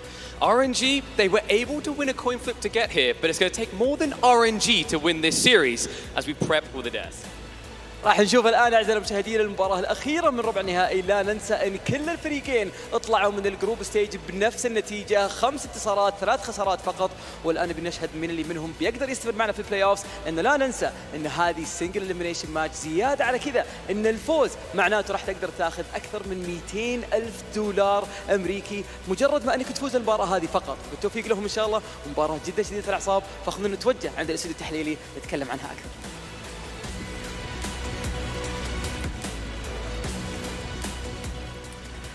The players are ready, the stage is set, and the games are about to begin. Woo. I'm excited. I mean, this is a big opportunity for both of these teams. Team Spirit really to redeem themselves a little bit. And I know that sounds a little bit weird considering they are the reigning TI champions, but you know, it has to be said, in the past couple of DPC seasons, they haven't really put forward the best showings. Same sort of thing at the Stockholm Major. They got out of the group stage, but then again, only one team went home from that. So it's really up to them to be able to redeem their showings up against LGD. They were stopped. They did a good job against Secret, but this is where it matters. Single elimination, playoff brackets, the pressure is on. Okay, I'm sorry if I'm reading too much into this, but did I just see Toronto Tokyo without hair? Without what now? Toronto Tokyo without hair. He's trying for the Yatra above. Is he? I think he did, right? Yeah. I'm not sure. Is this new? I don't remember this from the EU DPC. It wasn't during EU DPC, but it was at least during their like promo shots and media day. He didn't do it just today. Okay, but he did it for the Storm. Okay, yes. so this might explain why Team Spirit has been looking a little bit stronger these days. You know, the less hair you have, the more MMR you gain. The reverse Samson. What is I don't know. It's a myth, basically, right, yes. like an old tale, basically. Sure. But, no, it's. A lot of people out there are saying that Toronto Tokyo is the weak link of Team Spirit. And, you know, he was really good at TI on, you know, his Ember Spirit, his Storm Spirit. It seemed like time and time again, he was able to get away on about 50 HP from a lot of ganks, create a ton of space for the rest of his team that allowed Yatoro and Collapse to be these, like, shining lights without taking too much of the praise himself. Obviously, some of those heroes have fallen off the meta a little bit, but he's been adapting. I mean, his puck's still pretty damn good. He's able to adapt and play these Void Spirits, the Zeus. It really feels like he is starting to come back into his own. Yeah, and for the rest of Team Spirit as well, you know, it seems like they've been finding this draft, they're finding their playstyle a little bit. They seemed a little more lost in the EU DPC a bit, but we're going back to this classic teamfight playstyle that Team Spirit is so well known for. Yeah, exactly, and they've always been a team, you know, we were speaking earlier about their vision, and I was speaking about how they have these, you know, offlaners, these spellcasters and repositioning base, especially during TI-10, but they've also got this, like, +1 mentality, you know, whenever they find an opening, they always look for that little bit more. Sometimes against these top-tier teams, like against LGD, it didn't really work out for them, right? They were, like, winning a team fight, and LGD, you know, they lose a hero, and then the rest of them come, you know, to support and end up still with taking the fight. That is where Spirit have kind of seemingly lost their mojo, but they're going to need it here against another Chinese team who's been trying everyone. So excited that it's finally a best-of-3 here for RNG. Yeah, absolutely. And even just on that point about LGD, I know they're already through to the semifinals, but the thing that they do really well, often better than any other team in the world, is baiting. You know, like finding that extra +1. They're going to punish you if you go that little bit too deep. So I wonder if RNG have the confidence to make those same sort of style of calls. Obviously, they've got newer additions in Kaka. Obviously, he is very experienced, but he is new-ish to the RNG roster. Same sort of thing with Ghost, by far the least experienced member of the team. So I think it's going to be about, is the trust there for RNG to be able to instantly react and listen to those calls if it's warranted. Yeah. Another point that we saw in the LGD versus Spirit match particularly was the overwhelming pressure that LGD exerted upon them. Usually, we know Team Spirit as being this rare-like game sense. Honestly, Yadaro barely gets caught in ganks. He just avoids all the smokes just because he knows where they are. Do you think RNG is capable of exerting that same pressure that LGD did? Well, it goes back to what I was saying before, the introductions about the warding game, right? Is Xnova going to be able to get on top of Miposhka in that regard? Is he going to be able to spot out Yatoro farming in these areas? Like, he is one of the best farmers in the game, right? But it means that you need to extend yourself that little bit further. Yes. And so that oftentimes means that you get picked off in the tiebreakers in the Eastern European DPC. He died a crazy amount of times going up against outsiders as well as Na'Vi. He was feeding, straight up feeding. So I think if they're able to get on a good space on the vision front, then RNG, they're going to be in a good spot. Okay. What are some heroes that they can use? RNG was one of the other team that was also utilizing the Razor. By the way, little stat, neither of the Chinese teams have yet lost when they've played the Razor. They're 5-0. Who has lost when they've played the Razor? I have to ask you that as Nigma well. and D-Boosters. Okay, okay. There you go. But it's true. Secret is also, Secret apparently is the third Chinese team because they also haven't not lost. Well, they've not been losing the Razor. I mean, right, yeah. So. No, that's what it is. That's what makes you... It must be. Yeah, yes. But I'm curious, what are the strategies you think from RNG? Because that's definitely going to be banned. What else can you see in their drafts, Richie? They've been picking, yeah, in their future, yes, I suppose. So, right, they've been picking like a nice mix of heroes, to be honest. They've also kind of experimented with the Lone Druid, even a Spectre once at the start of the season, or start of the tournament, rather, is what I meant to say. So they've also shown that, you know, you can't just ban out their 1 and 2 heroes and then they're completely, you know, the well's dry, right? I mean, they made it through the qualifiers. Now all